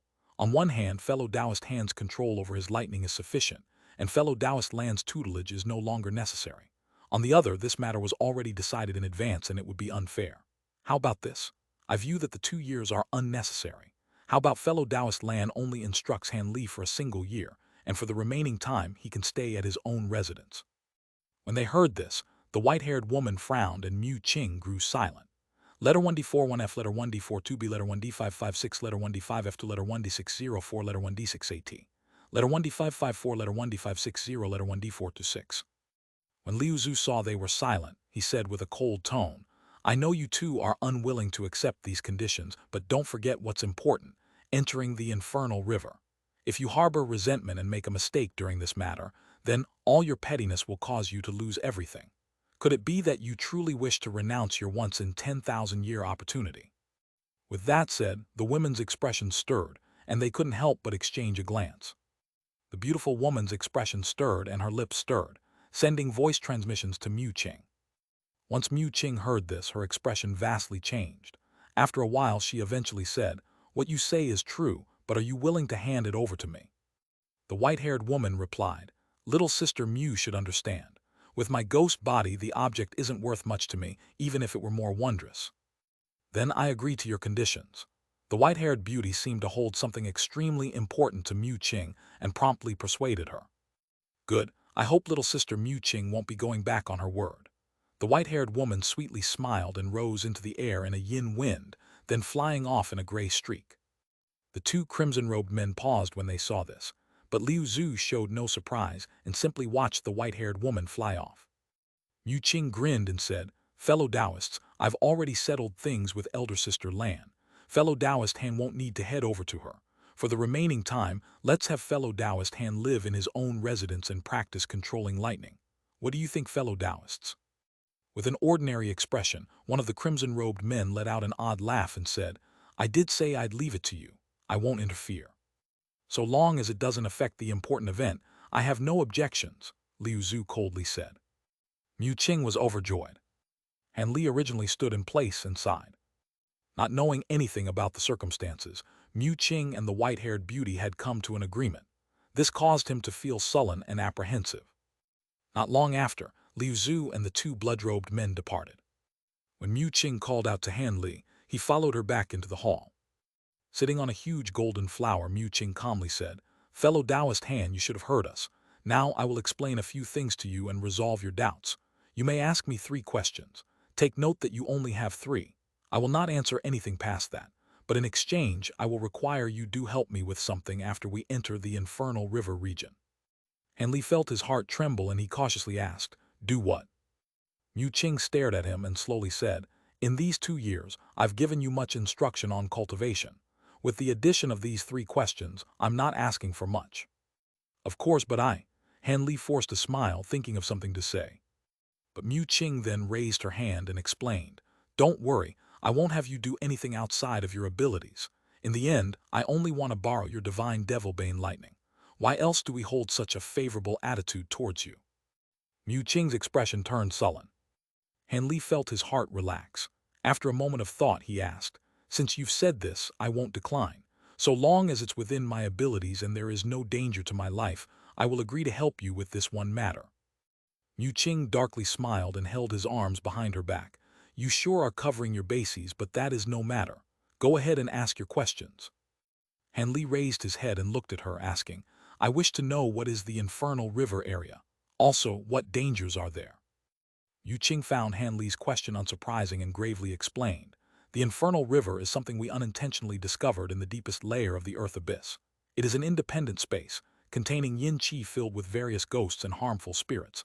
It contains countless dangerous, let alone ghost monarchs and demons on par with our strength. There are some places that are dangerous beyond our capabilities. That is to say, there were originally 5 demon monarchs in the Earth abyss. During our first venture into the space, one of us perished. Admittedly, we didn't understand much of the space at the time and hadn't made many preparations. However, it is dangerous as one can imagine. When Han Li heard this, his heart sank and he curiously asked, "This infernal river region was something you named.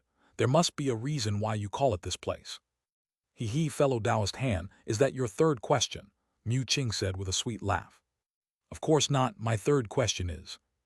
As Han Li pondered about this third question, Mu Qing stopped him with a laugh and slowly said, "It doesn't matter. I'll answer your question for free since it doesn't amount to much. The space is shrouded in a dense bottomless screen of yin water.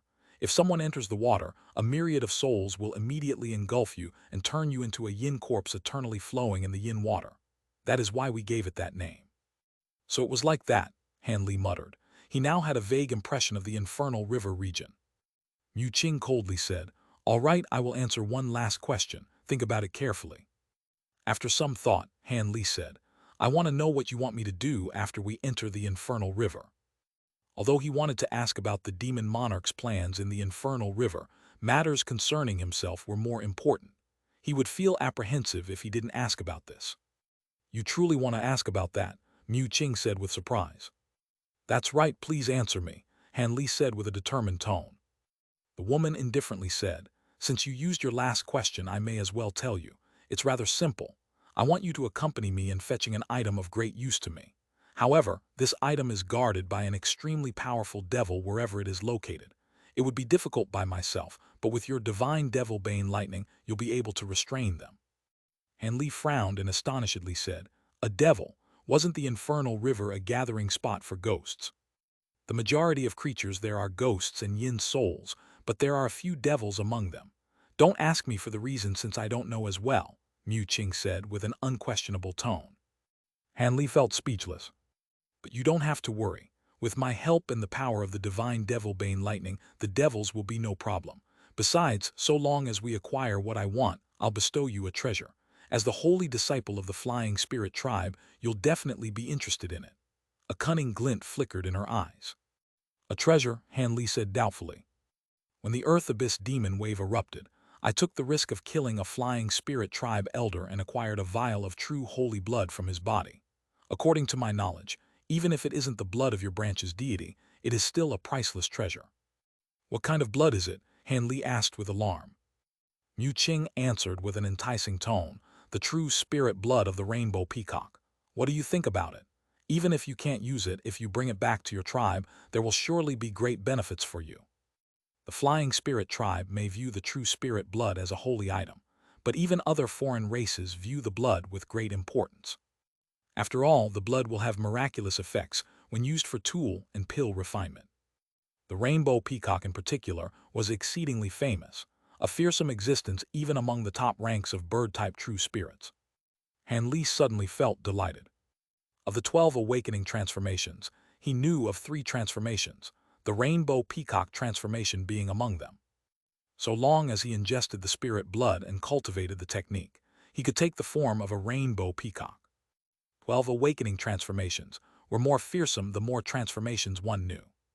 According to the technique incantation, for each transformation he learned, the might of his original transformations would increase by 30%. If he fused all the transformation he knew into one, the strength of his transformation would be amplified over 4 times. Of course, the cultivation realm of the transformation would greatly increase as well. This was the basis on how the transformation's strength increased. In addition, the transformation would also grant access to true spirit divine abilities. The fearsomeness of the awakening transformations were clear to see. The rainbow peacock's rainbow divine light was especially famous in the spirit realm. Rumors said that objects of the 5 elements were restricted wherever the divine rainbow light passed. It had a similar result to Han Li's divine essence effused light, but the discrepancy of their true power was vast. Han Li's expression remained the same, but his eyes betrayed a trace of delight that hadn't escaped Mu Qing's notice. She smiled and continued, "It seems fellow Taoist Han would be quite satisfied with the rainbow peacock true blood. How about this? I'll present a bit less than half of the true blood over to you first. Afterwards, I'll give the other half to you." With that said, Mu Qing slapped the golden lotus beneath her, causing it to spit out a small bright red vial. She grabbed it and tossed it at Han Li. With an odd look on his face, he caught the vial and promptly opened its lid. A clear cry immediately sounded from the vial, followed by the glow of rainbow light, as if something were about to fly out from it. Pop! Han Li quickly sealed the vial without hesitation. In that instant, he used his spiritual sense to sweep past the vial's interior. Although he hasn't seen this kind of true blood before, from its astonishing aura it should be the genuine thing. "Many thanks for the spirit blood, Senior." Han Li didn't refuse out of politeness and bowed in thanks. Mu Qing nodded and chuckled. "When the time comes, don't forget to lend me your aid. You may leave now. So long as you don't head to the 3rd level or above, you may choose any place in the Earth abyss to cultivate. In several years, we'll finish our preparations and call for you." Han Li wore a pensive expression for a moment and saluted her without saying anything else. Azure light wrapped around his body and he flew off in an azure streak. Several flickers later, Han Li vanished from the hall. Mu Qing glanced in the direction. Han Li departed and watched him until he was out of sight. A short moment later, the woman suddenly formed an incantation gesture with a single hand. Suddenly, the golden lotus underneath her flashed black, and a black light formation appeared in midair. Mu Qing then vanished from the top of the gold lotus in a blur, and the black formation disappeared along with her. At nearly the same time, Mu Qing appeared in front of the gate to the Jade Song courtyard inside her wood essence cave. She raised her head and took a look at the gate placed under layers of restrictions and seals. She then walked forward in a blur, showing no hesitation. A gust of wind blew and she passed through the restrictions as if they were water, leaving ripples through the air. However, the black light roaming around her seemed to dissolve the gate. In the next moment, Mu Qing appeared on the other side of the huge gate. She now stood in front of a huge medicinal garden filled with various huge flowers. These flowers were astonishing large, ranging from a foot long to 10 meters wide. There were also flowers that were still buds and those that were fully open. In any case, every flower was emitting an astonishing spiritual qi. Between the huge flowers, there seemed to be a zigzagging path inside them. Mu Qing walked on this small path without hesitation and slowly made her way through them. After walking through many flowers for the time it took to finish a cup of tea, she arrived in front of a bright green grassland absent of flowers. At the heart of the grassland, there was a huge black pine tree standing there. The tree was about 200 meters tall and was incredibly thick, but its outer appearance was also quite odd. At the center of the tree, there seemed to be an invisible boundary. Half of the tree was fragrant and lush. The other half of the tree were dried out and withered, lacking any leaves as if it were dead. As Mu Qing looked at the huge tree, she walked up 30 meters away from the tree with an odd expression. At nearly the same time, the lush half of the huge tree suddenly lit up, and a cloud of black mist flew out, directly wrapping around her. When the black mist wrapped around her, the black light surrounding her shed away to reveal a slender, bewitching figure. Her true appearance was revealed to be a beautiful dark-skinned woman. Letter 1D65B, letter 1D493, letter 1D4E, letter 1D486, letter 1D500, letter 1D486, letter 1D484, letter 1D4F8, letter 1D4F6. The woman might not be considered an outstanding beauty, but the rich, baleful qi gathering at her forehead was capable of striking fear in those that saw it. After staring at the huge tree for a while, she coldly shouted, "Old Jin, are you there?" Gold light flashed from the air and a golden figure appeared in front of her. He saluted the woman and said, "Welcome, master. I've always been here." The golden figure was a meter-tall dark ape that sparkled with golden light. He wore 2 short swords on his back, had a short beard, 2 pitch-black eyes, and a solemn expression. Mu Qing raised her hand up at the ape and warmly said, "Please rise, old Jin. During this time, has anyone spied on this place?" The ape answered, "No. I've followed your body closely these past 2 years and I've discovered nothing odd." Mu Qing sighed and said, "Very good. Thank you for your trouble, old Jin. You should know that while my abilities are on par with the others, my spirit tree soul body has a fatal weakness. I have no choice but to have you protect me." After some hesitation, the ape worriedly asked, "Since Master understands, I am at ease. But before you head to the infernal river, will you be leaving your tree body here?" Mu Qing calmly answered, "I've considered it. I'm prepared to carry my spirit tree body with me." The ape wore an uneasy expression and said, "Master, how can that be? There are many dangers in the infernal river. If Master is trapped or something unexpected happens, you'll be able to revive yourself after some time. But if you're trapped in the infernal river, you would lose that opportunity. Furthermore, your spirit tree body can't survive long in storage space. Since the infernal river is a barren place, you won't be able to plant it there." Mu Qing shook her head, walked up to the tree, and gently stroked its trunk. "Don't worry. Since I dare to bring my body into the infernal river, I have high confidence I'll be able to survive. For this reason, I especially refined a storage pearl capable of holding my spirit tree for several years. Otherwise, I wouldn't feel at ease taking my body to the outside. Even if your abilities are great, only a step away from mine, if someone is determined to conspire against me, you still wouldn't be able to protect my body for long." Hearing her resolute tone, the ape pondered for a moment and said, "Since Master has decided, I will follow the Master into the infernal river and lend you my strength." Mu Qing sweetly chuckled and said, "Don't mention it, I have something else in mind. After all, I may have acquired many capable subordinates over these past years, but you are the only one I trust. After we enter the infernal river, all I need you to do is watch over that youngster Han. Of course, I'll also have you protect him whenever he is in danger." A cold glint flashed from the ape's eyes and he asked him, "In 2 years, Master will be bringing him along?" Mu Qing nodded with a serious face. "That's right. Not only will he be greatly useful in destroying the restriction on the infernal river, but he is also someone crucial in restoring my body's essence qi." The ape slapped his chest in confirmation and said, "I will look after this person properly.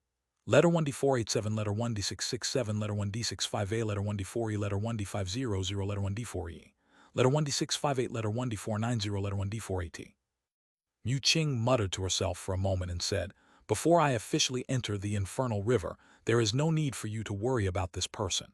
Even if we don't do anything, the others need this person to break the seal to the infernal river. They wouldn't do anything to harm themselves, but I'll have to trouble you to look after him after we enter." "Master, don't worry. I Jin Ling understand," the ape solemnly answered. Mu Qing let out a sigh and wore a cunning expression. "Good, then I am relieved. For the time being, I'll have you look over this place. I'll call for you when we set off." In the huge world underneath the Blood Flame Palace, 2 crimson-robed men were standing side by side. In front of them was a mountain-large purple-flame puppet. At that moment, the puppet's 4 front eyes were open. They flickered with a strange crimson light and were staring at the 2 men. The men were completely still and were looking into the puppet's eyes, appearing completely fascinated. A long while later, a deep sigh sounded from one of the puppets. "Mu Qing and that ghost woman have come to some sort of agreement, using that brat to jointly divide the devil tomb treasure. HMPH, fortunately, I already anticipated this and had that hand brat help refine the devil bane armor. So long as that brat brings those spirit servants with him, I'll be able to control them. Even if Liu Zhu and the others are sly, it's hard to think that they abandoned their plans for the 2-headed devil fiend. With my main soul and the puppet fused together and my second soul left behind on the devil body, I have nothing to fear from divine devilbane lightning. So long as I enter the infernal river and acquire that to increase my puppet's grade, I'll finally be able to draw on the puppet's support to advance in the Grand Tao. Hee, I naturally won't let those 2 women get their hands on the devil tomb's treasure." An unfamiliar man's voice sounded out from the giant puppet, causing a faint tremor throughout the ground. The 2 men's eyes became clear and silently stood in place. On a particularly deep layer of the earth abyss, a black wind was wildly blowing in the canyon. The white-haired beauty floated in midair and fiddled with something in her hand. She glanced down and swept her gaze. In the black wind blowing underneath, she saw countless figures standing inside it. Each figure was 10 meters tall, and they wore a strange black armor, concealing their faces. The white-haired beauty looked downward for a while and withdrew her gaze, instead looking at the item in her hand. She had been fiddling with a faint green pearl. The pearl emitted an exceptionally pure wood spirit qi. Her face wavered as if there was something she couldn't decide. At the center of the mysterious mountain range on first level of the earth abyss, there was a shrine that was 300 meters tall. There was a huge gray eyeball on top of it, releasing countless gray thoughts into the surrounding air and absorbing the nearby yin qi. Wearing a black cloak, Liu Zhu watched this indifferently with his arms held behind his back. He raised his head and stared deep into the sky, motionless. His hands outside his cloak were extremely coarse and had gray cracks on their surface. On the other side, an azure streak flew past a pitch-black wilderness. He was Han Li, an azure-robed youth that had just left Mu Qing's cave. His body was still imprinted with the mark of the 4 demon monarchs, and he couldn't hide his location from them. Regardless, Han Li thought to look for a remote location and soon descended. Any thoughts of escaping only appeared in his dreams. So long as the mark was still there, he wouldn't have any chance of escaping from the demon monarchs. The demon monarchs hadn't given him much time. It would take several years before he could refine the small vial of rainbow peacock blood and cultivate its true spirit transformation. Fusing himself with true spirit blood wasn't an easy task. It would require particular blood vessels or a secret technique to assist him. The 12 awakening transformations used a set of arts to resolve this difficult problem. From this, it was clear to see the resources that were available to the Tian Peng Grand Elder that originally founded this technique. Although Han Li knew that he wouldn't be a match against body integration stage opponents with this ability, at the very least, he would have more methods to fall back on. Of course, if he could think of how to resolve all these problems during this time, he would just destroy their imprint on him and immediately escape. Although Mu Qing had only chatted about matters related to the Infernal River, it must be incredibly dangerous for a body integration stage demon king to perish. As Han Li inwardly pondered this, he flew for over half a month and eventually arrived at a small-scale mountain range. The mountain range was already far away from the residences of Mu Qing and the others. The spiritual qi was also rather dense on the mountain, and it wasn't a place where high-grade demons gathered. Han Li flew around this mountain range for some time before nodding in satisfaction and landed in the height of the mountains. Several hours later, Han Li easily carved out the mountain and established a simple cave residence. He entered the cave and immediately placed down restrictions, releasing white mist around the huge mountain. After Han Li entered the seclusion room in his cave residence, he sealed the door and planned on entering seclusion. As time slowly passed, the mountain range passed through the seasons, from spring, summer, autumn, and winter, bringing lush vegetation and snow. Mu Qing and the others seemed to have forgotten about Han Li for the time being and were busy with their own affairs. Then 2 years later, Han Li sat cross-legged on a mat as he fiddled with a common wooden stick. The stick was blunt on one side and smooth like a knife on the other. There were green and mysterious markings on its surface. After much maturation, this was the profound heavenly fruit that Han Li didn't know what to do with. These past few years, Han Li used the mysterious small bottle to pour liquid on it, and after many years, the fruit hadn't changed much on the outside. It simply concealed milky white specks of light deep within it and grew several times thicker. The light also appeared far more provoking. Han Li attempted to control the fruit several times with magic power and even blood essence, but to no result. This time, the attempt still had no effect. After a sigh, Han Li could only put the stick back in his storage pouch and lower his head in thought. Over the 2 years, he eventually used the awakening art to fuse the rainbow peacock true blood with his body. The transformation refinement succeeded, and his body's cultivation greatly increased, much to his surprise. If he hadn't already cultivated the incantation for the dragon phoenix transformation, he would have wanted to fuse the 2 spirit bloods into his body at once and see if it caused an even greater increase in cultivation. He also began to use true toad liquid. It was a pity that he had so little time, as the spirit liquid had astonishing effects. He wasn't able to use it to increase his cultivation by much. As for the 4 demon monarchs' imprint, it still remained. As such, it appeared he had no choice but to enter the infernal river. As Han Li thought about it, his face grew sullen. A short moment later, his face stirred as he raised his head. He suddenly looked outside his secluded room and wore an odd expression. He suddenly reached out for the door. Crack, the door's restrictions fluctuated, and a black item shot into his hand. Han Li stared at it and his expression vastly changed. He suddenly stood up. It was a foot-long box. Its surface was scorched black and uneven. It looked truly unsightly. Han Li used his spiritual sense to look at the box and then stroked it, only to remain silent afterwards.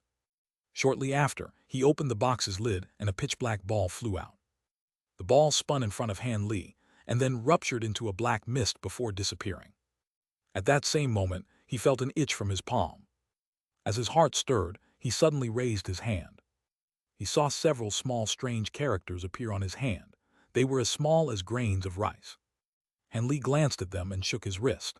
Azure light flickered, and the small characters completely disappeared without a trace. He pondered to himself for a moment, and azure light flashed from his body, flying out of his room in an azure streak. He circled once in the air before flying out of his cave residence. A quarter hour later, an azure streak arrived above a nameless valley at the edge of the mountain range with dragon-like speed. Once the azure light faded, Han Li's figure was revealed. His eyes flickered as he glanced downward, and he slowly descended. The valley stretched over 3,000 kilometers. At the very end of it was a pile of scattered rock. Han Li landed right in front of it. When his feet touched the ground, he looked at a huge rock and calmly said, "I've already arrived. Fellow Taoists, please show yourselves." "He, Senior Marshal Brother Yan, I told you so. You can't use mere invisibility techniques to hide from Brother Han." I already knew fellow Taoist Han's abilities were unordinary, but I may as well test him. After a few giggles, two pleasant female voices chatted near the huge rock. Afterwards, the mist of gray light blurred, and two beautiful young women appeared there. One of them had snow-white skin and appeared like a goddess. The other appeared dainty and charming. They were Yuan Yao and Yan Li. The black wooden box he received inside his cave residence was refined from the soul-nurturing wood he originally acquired from Heaven Void Hall. He recognized it at a glance. Using some mysterious technique, they were able to secretly send it to his secluded room. Han Li glanced at the two women with an odd expression on his face. He then slowly asked, "So it was you two fellow Taoists. Lady Yuan, I haven't seen you since we've last met in the scattered star seas. Are you in good health?" Yuan Yao withdrew her smile and sighed. "Brother Han, are you teasing little old me? Do I and my senior martial sister look to be in good health?" Han Li sensed an astonishing yin qi being emitted from their bodies, and he frowned. "Ah, my words were mistaken. However, I see that you two aren't ghosts. There is something odd about you two." Brother Han is right. Back when my junior martial sister saved me and fell into the ghost mist in the scattered star seas, we drew the support of the Umbra Qi to cultivate the yin-yang revolution art. However, this human-ghost dual cultivation art caused us both to become half human and half ghost. But in the end, I have no physical body, so I've become a burden to junior martial sister Yuan. Yuan Yao's expression changed and she hastily said, "Senior martial sister, don't say that. If you hadn't helped me, I would have been dead already. And you managed to reach this stage as well." Yan Li could only bitterly smile and shake her head. "The yin-yang revolution art," Han Li frowned. Yan Li turned to him and said, "Yes, it seems Brother Han knows quite a bit about this technique." Han Li sighed, "I do know a bit about it. You've lost your right to reincarnate." He was quite unfamiliar with her, but from what Yuan Yao said in the past, he held her in admiration. Yuan Yao smiled at Han Li and said, "In the past, if my senior martial sister and I didn't jointly cultivate this odd technique, she would have already perished in the moral world. As such, I have no regrets cultivating this technique. But Brother Han was also able to ascend to the spirit realm. I admire you quite a bit. The mortal world's spiritual qi is lacking, and I can't use common methods of flight in this world. More importantly, why have you appeared here? This isn't human territory," Han Li said with an odd expression. Yan Li wore a blank expression and answered, "Junior martial sister, and I don't know either. 200 years ago, we completed the yin-yang revolution arts. Just after we entered the deity transformation stage, a huge yin wind suddenly covered us and directly blew us away from our cultivation area, causing us to lose consciousness. When the two of us woke up, we found ourselves in the earth abyss. We soon came across that ghost matron and became her disciples. Since Yan Li and I stayed here for so long, we came to understand that we were in the spirit realm, and we didn't have the opportunity to arrive at the surface." When Han Li heard this, he turned silent. In the mortal realm, many deity transformation cultivators were blocked from the spirit realm. Even with their greatest efforts, they weren't able to ascend. But when these two women cultivated their cultivation art to completion, they stumbled their way into the spirit realm. The world was truly filled with bizarre things. I also don't understand how you came to the spirit realm, but you most likely didn't arrive in the spirit realm because of your yin-yang revolution arts and caused the spirit flight tower to refuse you. After some investigation, we came to a similar conclusion. Yan Li nodded. Han Li raised his brow and said, "All right, I'm sure we can save talk about the past for another time. There must be another reason why you've sought me out." Yan Li and Yuan Yao exchanged a glance and grew silent. A short moment later, Yan Li hesitantly said. Since Brother Han and Junior Marshal Sister Yuan are old friends, I don't hide this from you. We've come to find you because our lives are in danger and we need your help. Preserve your lives. What do you mean, fellow Taoist Yan? As disciples of that ghost woman, no one in the earth abyss would dare to threaten you, Han Li said with an odd expression. Yan Li let out a long sigh and betrayed fear from her eyes. The one after our lives is the ghost matron herself. Her, Lady Yuan, is this true? Han Li felt his heart tremble. Although he sensed they weren't lies, he asked Yuan Yao for confirmation. Yuan Yao sullenly nodded. Brother Han, if we had any other choice, we wouldn't have risked her discovering us as we sneaked out to see you. Nevertheless, Brother Han doesn't need to worry about anything. For the matter of the infernal river, she is personally refining a great yin-armored ghost monarch and should not come out for some time. This is our only opportunity to save ourselves. Normally, we wouldn't be able to leave the Earth Palace. Brother Han had assisted Junior Marshal Sister in the past and acted as her protector while she was reviving my soul. She has spoken of you many times. This time, we have no one else to ask for help. I hope that you'll be able to save our lives. With that said, her eyes turned pink and she pulled Yuan Yao towards her and they both saluted Han Li. Han Li's expression changed and he shook his sleeve. An invisible force suddenly divided the air. As they saluted, Yuan Yao and Yan Li felt the nearby air freeze, and the two were forced to break their salute. The two were delighted. Han Li's abilities were beyond what they had anticipated, and if Han Li helped them, they would be able to escape. Han Li didn't accept their salute. His expression changed for a long while as he hesitated, eventually replying with a deep tone, "The two of you think too highly of me. You should understand my circumstances as well. I'm restricted here and do not have the ability to face that ghost. Furthermore, for what reason will she take your life? Have you verified this?" Yan Li said, "If it truly is a misunderstanding, it would be extremely fortunate. In truth, we personally discovered that the ghost was concealing a calamity heart. I won't bother with the specifics, but I can tell you that when the ghost matron took us in as disciples, she was thinking of the pure yin qi we condensed from cultivating the yin-yang revolution arts. The ghost has a technique that can consume both our souls and yin qi, arousing a surge in our cultivation." As she spoke, she couldn't help but tremble. Also, our investigations have found that the ghost matron has also had disciples with ghost bodies in the past who quietly disappeared. This is evidence of our assumptions, Yuan Yao said with a paled expression. Han Li went silent for a moment and his gaze wandered. "Even so, you can't count on me. That ghost matron won't let me go. Even if I have some value after I enter the infernal river, my life will be hard to preserve." Yan Li smirked and slyly said, "There is no need for Brother Han to worry about this. My little sister already thought of something that only asks from a token effort from you. Furthermore, if Brother Han helps us, he'll also have an opportunity to escape. We have a method to quickly dispel the mark on your body inside the infernal river." "What? You truly have such a thing?" Han Li's expression vastly changed and his heart was thoroughly moved. Yan Li sweetly smiled and said, "For something this important, how could I lie to you? Furthermore, I can tell the method to Brother Han ahead of time and can determine if it's true or false." Han Li stroked his chin and glanced at Yuan Yao. He then determinedly said, "Good. If the method is genuine, I'll do all I can in my power and take the risk of helping you two escape."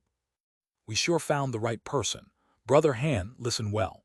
Yan Li's face brightly lit up upon hearing his reply, and she began to speak to him in voice transmission. As Han Li attentively listened to her, a pensive expression appeared on his face. As Yuan Yao quietly stood at the side, her eyes glistened while she looked at Han Li's face. When Yan Li finished her voice transmission, Han Li let out a long sigh and said, "This technique will do. However, I fear that I'll only be able to do this inside the infernal river with the help of you two." Yan Li giggled and said, "That's right. The yin qi in the infernal river only resonates with pure yin qi in our bodies. Of course, the ghost matron can also do this, but she won't remove the mark I place down." Han Li nodded and said, "Good, but I have to ask, how do you want me to help you?"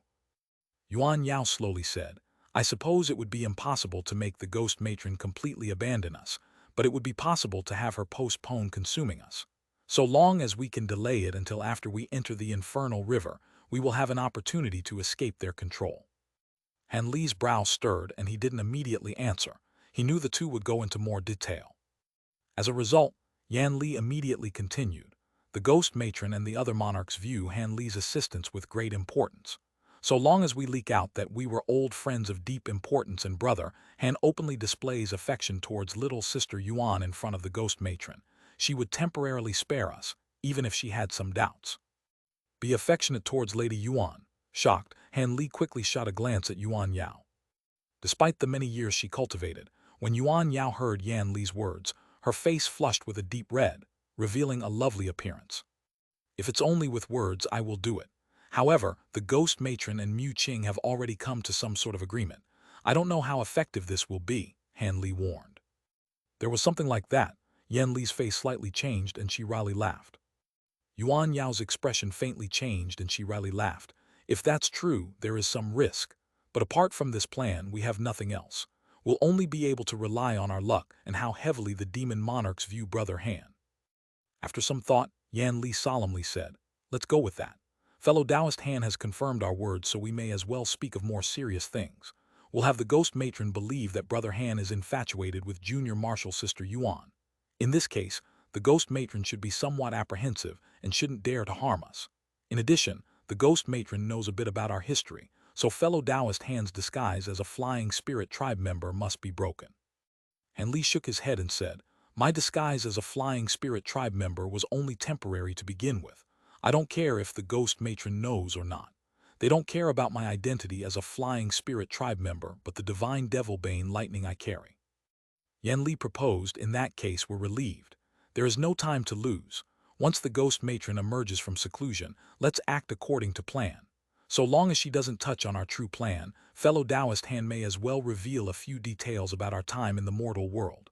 After all, lies that contain truth are the most convincing. Han Li lowered his head in thought and felt that there were no problems. He calmly answered, "Yes, I can do that.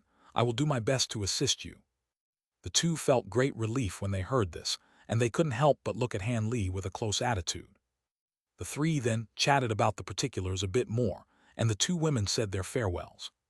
Even as the ghost matron was still in seclusion, the two women didn't dare to be careless and hastily returned to the deepest level of the earth abyss. When Han Li saw the two travel off in yin winds, soon disappearing from sight, Han Li suddenly shook his sleeve. A light flashed from his body, taking the form of a 3-meter-tall peacock with bright, beautiful feathers. It unfolded its wings and rainbow light glared, causing the nearby space to hum. The rainbow light swept up in a wind and the peacock turned vague, immediately turning into a rainbow mist, directly heading to the heart of the mountain range. Not long after, Han Li appeared back in his cave residence and closed the door to his seclusion room once again. 2 months later, a ball of black wind directly made its way to Han Li's residence and bluntly dropped down. Then it vanished as if it sank into the mountain. The few restrictions Han Li placed down didn't have any effect on it. After 2 hours, the gate to Han Li's residence opened, and the black yin wind flew out, flying into the distant sky. A short time after, the gate slowly closed.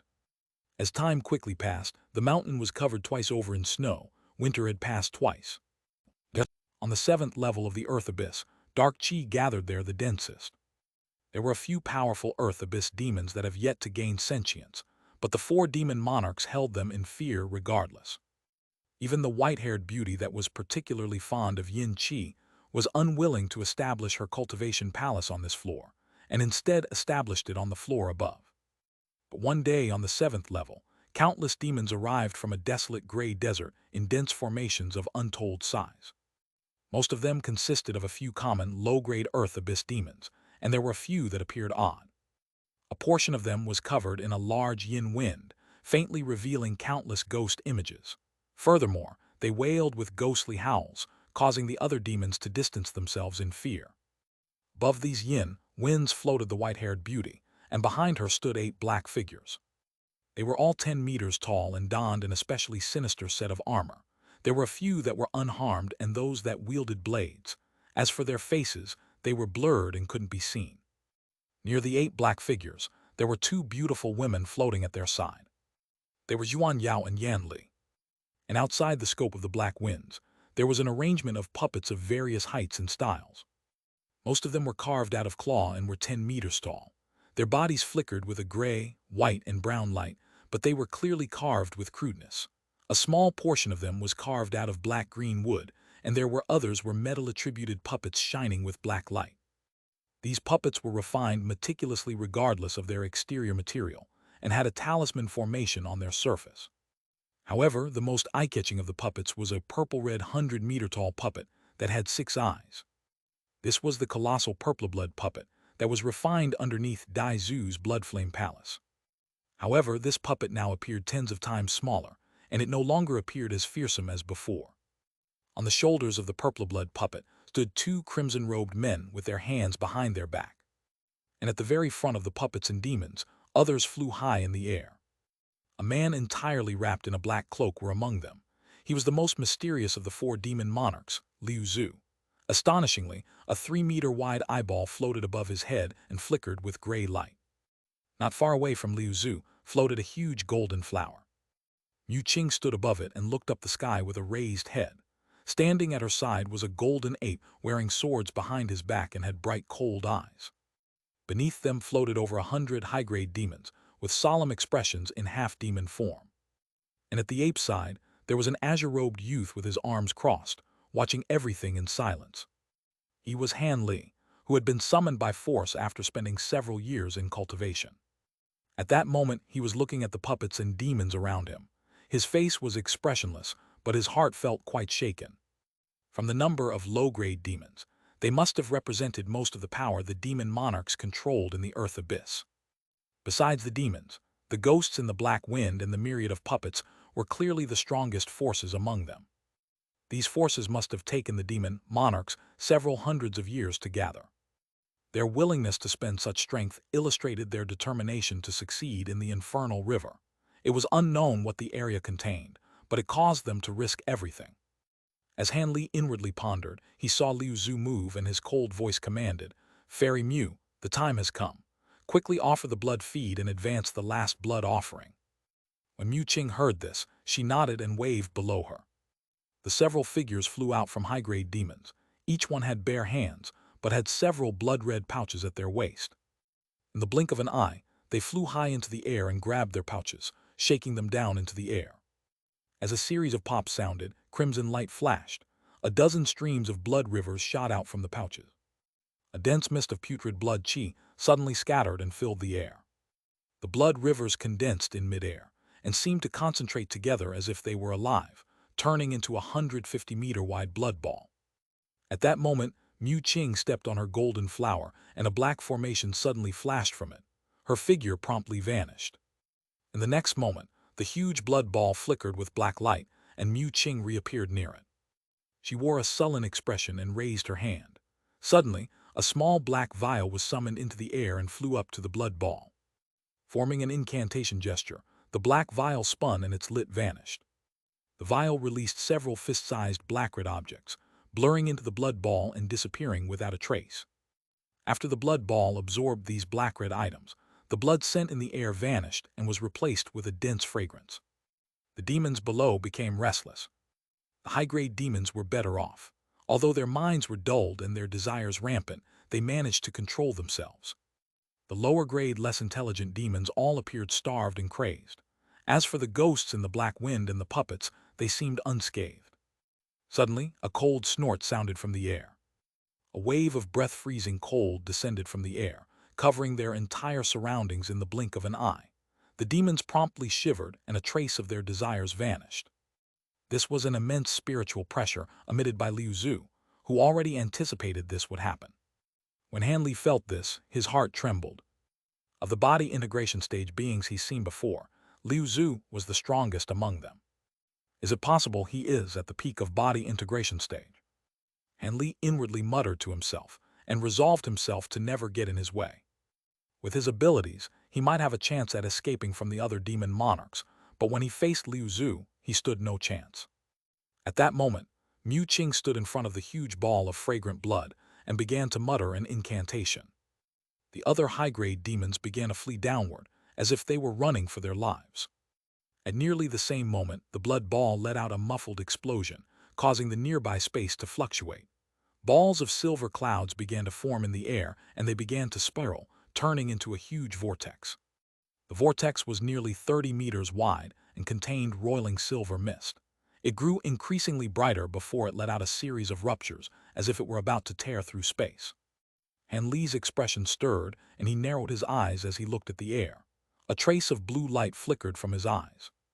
The others didn't notice, but Han Li was able to see the vortex's interior clearly with his bright-sight spirit eyes. In the deepest point of the vortex, the silver mist began to compress and wrinkle like paper as it violently shook. The strange sound of violently fluctuating space burst out. Suddenly, glass-like cracks mixed with the sounds of explosions, and Han Li narrowed his eyes. The space within the vortex ruptured and black light flashed within it. Suddenly, a furry silver arm suddenly stretched out from it and began to swipe several times through the air, and soon a similar arm appeared next to it. Two jet-black fingernails struck out from the huge silver hands as they attempted to stretch open the black light to create a larger hole. The space within 300 meters began to shatter in tiny pieces. The silver vortex wailed, turning into specks of silver starlight before disappearing. In its original spot was a black hole that appeared 10 times larger. The pair of huge hands connected to the edge of the hole was still. At that same moment, a pair of huge green eyes glinted from the dark. Apart from the 4 demon monarchs, everyone who saw this felt their blood run cold. Yu Qing's expression sank, and the black light formation underneath her flickered, vanishing from her position next to the blood ball. A short moment later, she reappeared in front of her golden ape, and her expression faintly relaxed. The sounds of rumbling repeatedly sounded out from the large black hole. When Han Li heard this, he was greatly surprised, but when he looked around, he was startled. When the nearby demons heard this strange scream, their bodies began to sway. The lower-grade demons powerlessly fell to the ground, but the higher-grade demons managed to remain standing. Even the 4 demon monarchs erected flashing light from their bodies to resist the effects. As for Han Li, he was entirely unaffected by this. He was amazed by this result, but this also drew the attention of the 4 monarchs. The white-haired woman yelped and her lips curled as she thought of something. As for Liu Zhu, he coldly shouted, "Don't be surprised. This youth has a personal magic treasure crafted from divine devil-bane lightning, and he hasn't stayed in the earth abyss for long. Since his body isn't corrupted by dark aura, it isn't odd he isn't scared by the void fright devil's scream." When the white-haired woman heard this, she wore an expression of enlightenment, and she turned silent. When Yu Qing and the 2 crimson-robed men glanced at Han Li with a changed expression, they also didn't speak. When Han Li heard the name Voidfright Devil, he frowned. He hadn't heard of its name before, but since it was able to tear through space, it wasn't something to be trifled with. Could it be a true spirit-grade existence? Although the demon monarchs appeared serious, they didn't view with much fear. As Han Li remained baffled, the pair of silver arms at the edge of the black circle withdrew at lightning speed, and the demonic eyes in the hall gradually became clearer. A strange, huge creature slowly moved closer, revealing its true appearance. Han Li was startled at a glance. The monster was a silver skull that was over 100 meters large with decayed skin and dead inch-long hair. There was a green eye half protruded from its forehead, and its long mouth was filled with tiny teeth of incredible sharpness. Its nose and eyes were pitch black, completely absent of anything there. But what was most frightening was how the skull had no body. It merely had a pair of furred arms stretching out from its ears as it floated with faint silver light. So that's a void fright devil. No wonder they're so scared. Although Han Li saw many demons, devils, and ghosts in the past, none were as grotesque as this monster. It was truly a chilling sight. After the monster floated to the front of the black hole, it landed on top of the blood ball, and its eyes flickered. The 4 demon monarchs and their myriads of subordinates watched silently. They had used the blood feed to attract it and tear open space. At that moment, the low-grade demons had begun to crawl up from the ground as the void fright demon had ceased yelling. However, they were still fearful and didn't dare to make any noise. As for the 4 demon monarchs, they looked at this monster with a solemn calm. The huge head let out a low groan and opened its mouth wide, spitting out a silver mist to wrap around the blood ball and take it into its mouth. With a gust of wind, the blood ball entered its mouth. Suddenly, light glowed from the devil, and it turned a bright red, turning into a similar color as the blood feed. It let out several muffled belches from its mouth, and its huge head shook several times. Soon after, it turned around into the black hole and disappeared in an instant. The void fright devil actually left. The 4 demon monarchs took no further action. They simply remained high in the air near the black hall. When Han Li saw this, he revealed his astonishment from his eyes, feeling somewhat at a loss. But then Liu Zhu faintly said, "Enough. With the Void Fright Demon assisting us in tearing open a spatial tier, we're halfway into the Infernal River. Fellow Taoist Mu, let's enter first and link the space to the Infernal River, allowing Dai Zu's and fellow Taoist Land's armies to enter smoothly." Mu Qing nodded and then shouted, "Yes, fellow Taoist Liu Zhu. Fellow Taoist Han Jin Ling, follow me in." "Yes," the Golden Ape promptly replied and quickly bowed. Startled, Han Li soon let out a wry laugh and quickly flew off. Originally, the demon monarchs planned on using the blood feed to lure the Void Fright Devil into appearing and tear open a spatial tier, thereby granting them access to the Infernal River. But from how smoothly the demon monarchs conducted themselves, it appears this wasn't the first time they've done this. And through some unknown ability, the Void Fright Devil had disappeared, but the spatial tier remained. Liu Zhu and Mu Qing blurred, quickly entering the black hole. As the Golden Ape forced a smile and watched Han Li could only force himself to follow. After he approached the edge of the black hole, Han Li sensed powerful spatial fluctuations pulsing out from it. He only noticed that the spatial tier was quite different from others he's seen in the past. It was more like a huge tunnel that reached into the distance. The darkness deep inside the hole would occasionally boom with muffled explosions. Liu Zhu and Mu Qing were flying forward ahead of them at a slow and careful pace. Han Li and the Golden Ape promptly trailed behind them. The black tunnel wasn't very long. The party only flew for 3 kilometers before they reached the end. Silver mist roiled in front of them, blocking the way. Liu Zhu stared at the roiling gray mist and said, "We've arrived. The Void Fright Devil should be sleeping. After we return from the Infernal River, we'll still have time to block half of the passage with ease. Fellow Taoist Mu Qing, could you tell me how long the blood feed will keep him asleep?" Mu Qing confidently said, "Don't worry, I put in the greatest effort of collecting the blood feed and refined it in accordance to your formula. It took me many years of effort." Liu Zhu nodded. "That will do. This Void Fright Devil may be a spatial devil, but it isn't sentient. It only acts on instinct.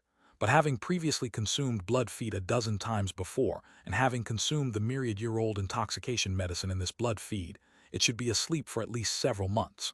So long as it doesn't wake, we'll be able to move unimpeded and we'll have enough time to make it back from the Infernal River. In fact, if not for the devil appearing at our Earth abyss, we would have never discovered the Infernal River. However, if Brother Liu Zhu hadn't heard of the Infernal River, we wouldn't have taken such a huge risk and entered this dangerous place." Mu Qing chuckled. Liu Zhu snorted and said, "Nevertheless, you are all interested in the Infernal River God. I hardly needed to convince you. Now is not the time to speak of this. Start on opening up the passage." Mu Qing smiled and she flipped her hand, producing 3 sparkling blood-red pearls, each the size of a thumb. Liu Zhu shook her shoulders and black light flickered. Another 2 arms emerged from his back. One of the arms was holding a triangular black badge, while his other arm held a blue textile shuttle. With his original arms grasped in an incantation gesture, the air crackled, and a black beam of light shot out from his mouth into the silver mist. Boom! The silver mist immediately began to collapse upon contact with the black beam, resulting in a series of hums sounding from the impact. Mu Qing raised her hand when she saw this. The 3 blood-red pearls shot out in a line, turning into crimson fireballs. After 3 world-shaking booms, the silver mist and 3 head-sized crimson flames erupted and began to disperse. As the silver mist clashed against the black light and crimson flames, the passage began to sway. Standing behind them, Han Li couldn't help but change his expression. Although he experienced the collapse of a spatial tier several times before and lived through the passage of a spatial node, it didn't mean he was confident in escaping a spatial tier collapse. In the past, he only survived by luck. Apart from existences at true spirit or grand ascension stage, none dared to ignore spatial-type dangers. At that moment, Liu Zhu's new arms began to move. The triangular badge vibrated and released countless crimson balls of lightning and fire, smashing down on the mist.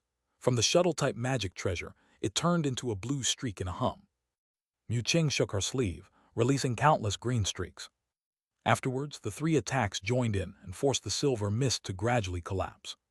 When the silver mist was pushed by 30 meters, it eventually let out a world-shaking tremble and completely disappeared. The barrier to the space was struck open and another passage appeared. Han Li blinked and could see what laid past the opening. A faint white light flickered without end, and an icy wind blew towards them from it.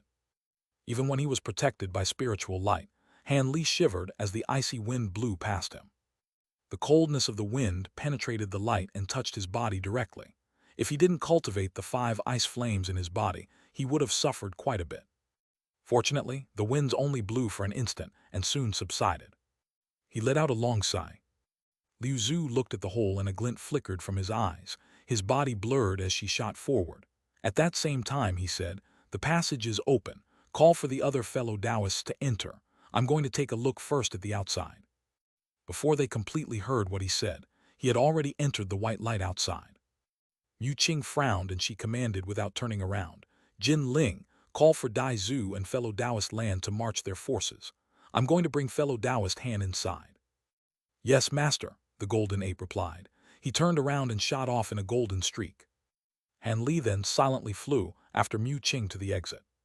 A quarter-hour later, Han Li's surroundings lit up and he appeared in another space. However, the scene was much to Han Li's surprise. A kilometer away, he saw an expanse of white water blocking the path. As the white water was cloudy, it was difficult to see how far it reached. Icy winds brushed past the surface of the water. Strangely enough, the surface of the water was smooth as a mirror without a single flaw, as if it were completely still, even as such strong winds blew. Liu Zhu floated not far away from the surface of the water and looked ahead in solemn silence. Han Li let out a long sigh and muttered, "So this is the infernal river." Mu Qing indifferently said, "That's right. To pass this water shroud into the infernal river, we'll need to draw the support of your divine devil-bane lightning." "This junior won't hold back," Han Li respectfully replied. Mu Qing nodded and thought to say something else when Liu Zhu suddenly reached out his hand in the direction of the water's surface. Suddenly, a large black appeared in the air and grabbed downward. But when the large hand arrived 10 meters away from the ice, countless ice streaks crashed out from the ice. As the sound of space tore, the ice streaks tore thousands of holes into the hand, causing it to vanish. "What's that?" Han Li said with alarm. Yu Qing eventually turned her head and explained, "That is a monstrous fish in the infernal river. It is as slender as a needle and lives on the water's surface. It can launch flying attacks tirelessly and can't be underestimated. However, they are only the most minor dangers inside the infernal river. So long as you protect yourself with spiritual light with enough cultivation, you will be able to enter the water. The other danger is if a school of fish launches a continuous attack on you. You would have to kill them all." When Han Li heard this, he felt enlightened. At that moment, something sounded from the back of the passage. Han Li turned his head and saw 2 crimson-robed men standing on the shoulders of the purple-blood puppet. The white-haired beauty was also there, accompanied by 8 black figures, Yuan Yao and Yan Li. Afterwards, seemingly endless armies of demons, puppets, and yin-armored ghosts followed them. In the blink of an eye, the armies occupied most of the air in the passage, floating in dense numbers in various places. One of the crimson-robed men directly flew over to Han Li and company. As for the other crimson-robed man, he loudly shouted, "Brother Liu Zhu, how is it? Have the infernal river's restrictions changed at all?" "None, it's exactly the same as we last entered." Liu Zhu withdrew his gaze from the water and turned around.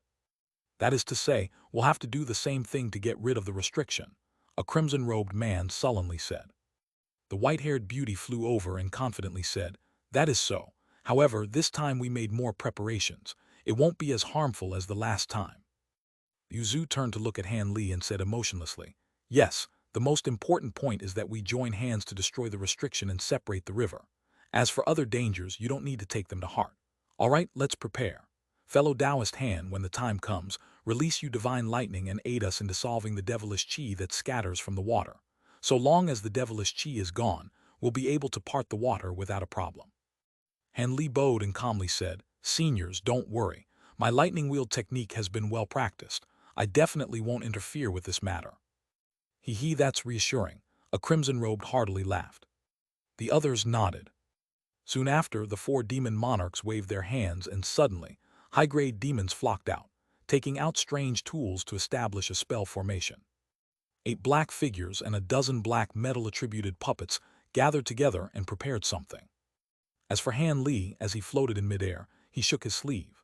Suddenly, 8 small azure flags circled in the air as azure sparks flashed from them, creating a lightning-attributed spell formation around him. At his side, the golden ape looked at Han Li's actions and couldn't help but alarmedly ask, "Fellow Taoist Han, what are you doing?" Han Li casually answered, "Nothing. This is a supplementary spell formation that I researched.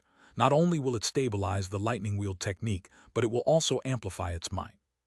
After Han Li found out that the divine Devilbane lightning could backlash on him when using grand techniques, he felt greatly apprehensive and put in much effort into resolving this. This small spell formation was such a method he researched during his time in seclusion. He used lightning talismans to condense the formation flags and allow them to absorb lightning. Then, when placed in his 8-gate lightning draw formation, it would also amplify its strength. If the lightning truly backlashed during the technique, he could use the spell formation to ward off the lightning, buying him time to escape the formation and escape injury. Of course, Han Li could only test if it was truly effective if the backlash truly happened. Nevertheless, Han Li felt more at ease using the lightning wield technique inside the formation. As for the amplification effect, it was only an excuse. When the ape heard Han Li's explanation, he nodded and said nothing else. Yu Qing and the others glanced at it, but they weren't able to see anything odd about it. After all, the strange part about the formation was its flags, which consisted of lightning talismans. However, Han Li had spent painstaking effort to craft them, so even the vastly powerful demon monarchs weren't able to see through them. The other demons had been drilled before, and in the time it took to finish a cup of tea, the huge formation was placed down in midair. The huge spell formation used tens of various styled tools, including Bolthic black plates, rulers, rings, the crystals, and the other strange objects. But scattered about, these items still released an astonishing aura and seamlessly fused into a single body. At the heart of the formation, Liu Zhu and Mu Qing stood side by side. The other 8 black figures stood in formation, each one of them standing on each other's shoulders like a human ladder. The white-haired beauty stood in front of the black figures and wore a calm expression. By a crimson-robed man, the purple-blood puppet expanded, rising over 100 times in size. A dozen metal-attributed puppets gathered together, condensing into a 100-meter-tall iron puppet. The huge blades in its hands glinted brightly. "Fellow Taoist Han, prepare to unleash your lightning wield technique when we give the signal," Liu Zhu instructed in an implacable voice as he hovered over the center of the giant spell formation. Han Li nodded and made a hand seal, upon which arcs of golden lightning immediately began to revolve around his body. A lightning net appeared before swelling drastically, then transforming into a ball of golden light amid a resounding boom. Golden runes flew in all directions, and the golden ball hovered gently over his palm. At this point, Han Li ceased what he was doing and stood off to the side with the golden ball above his hand. Liu Zhu and the others then began breaking the restriction. Liu Zhu and Mu Qing both began to chant something as the treasure, being controlled by several tens of high-grade demon beasts down below, began to glow with scintillating light, forming a formation that instantly gave rise to a massive black hole. Boundless World's origin chi surged toward Liu Zhu and Mu Qing in a frenzy from the surrounding air. In the blink of an eye, the two of them had been completely enshrouded in rainbow spiritual light, and their bodies shimmered as if they were a pair of divine deities. On the other end, the white-haired beauty stood in front of the 8 black shadows and brought her hands together before separating them again, producing a small pitch-black bell in the process. The bell was extremely antiquated, and there were even chips missing from the edges. Meanwhile, one of the crimson-robed figures stood atop the shoulder of the purple-blood puppet, while the other descended on top of the head of the giant metallic puppet that had just taken shape. The purple-blood puppet let loose a low roar and rubbed its hand together, before producing a purple blood axe that was around 100 feet in length. The surface of the axe was shimmering with crimson light, and the puppet raised it high above its head with both hands, aiming it directly at the river down below. The metallic puppet also raised its giant blade at the crimson-robed figure's behest, and black light began to shimmer over the surface of the blade. At this moment, Liu Zhu finally thrust a palm forward amid an explosive boom. A pillar of black light shot forth from his hand, and this one was several times thicker than the one he'd unleashed in the spatial passageway. As the pillar of light hurtled through the air, the surrounding space warped and twisted as if it were being folded in on itself. The pillar of light disappeared into the water in a flash, and the seemingly dead infernal river initially displayed no reaction. However, as the pillar of black light continued to be injected into the river, the latter finally began to change. Ripples began to appear over its surface, following which the water in the river began to rotate in a frenzy around the pillar of light, and it was only accelerating amid a dull, rumbling noise. Mu Qing also sprang into action at this moment. The golden flower beneath her feet rotated on the spot, absorbing most of the nearby light before swelling drastically, transforming into a gargantuan golden mirror that hurtled directly up ahead. The mirror was several tens of feet in diameter, and before it had even come into contact with the water, it was already causing a massive commotion. Golden light flashed as the mirror sliced into the surface of the river, finally parting the water in what appeared to be a Herculean feat. A white hole began to appear at the center of the pillar of light before slowly expanding, but the water around it was tremoring violently, causing the holy to waver in an extremely unsteady manner, making it appear as if it were going to collapse at any moment. Two loud booms erupted as a giant purple axe and a black saber projection also sped through the air. In the face of the demon monarch's combined efforts, the infernal river was finally completely parted amid an earth-shattering boom, and a chasm that was around several hundred feet tall and over 100 feet wide slowly took shape within the water. However, right at this moment, a strange noise sounded from the nearby water, following which wisps of translucent black threads appeared from within the water, then converged toward the massive chasm. An incredible turn of events unfolded.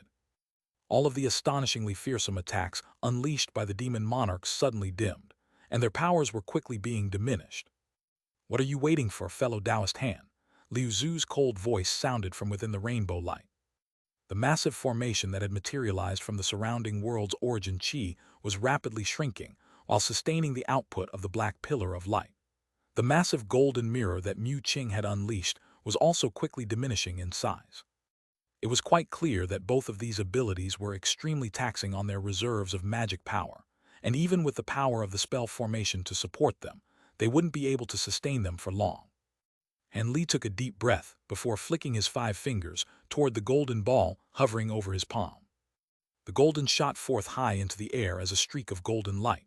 Meanwhile, Han Li rapidly pointed the fingers on his other hand at the ball of golden lightning, and a massive golden rune appeared.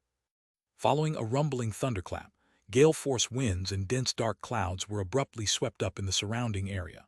A golden sun then appeared amid the dark clouds, and a devastating doomsday-like aura erupted from within the dark clouds.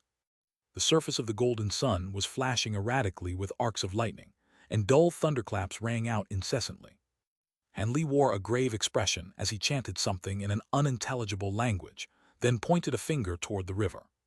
The golden rune flashed, and a pillar of golden light that was as thick as a water tank shot forth from the golden sun, striking the infernal river after just a few flashes.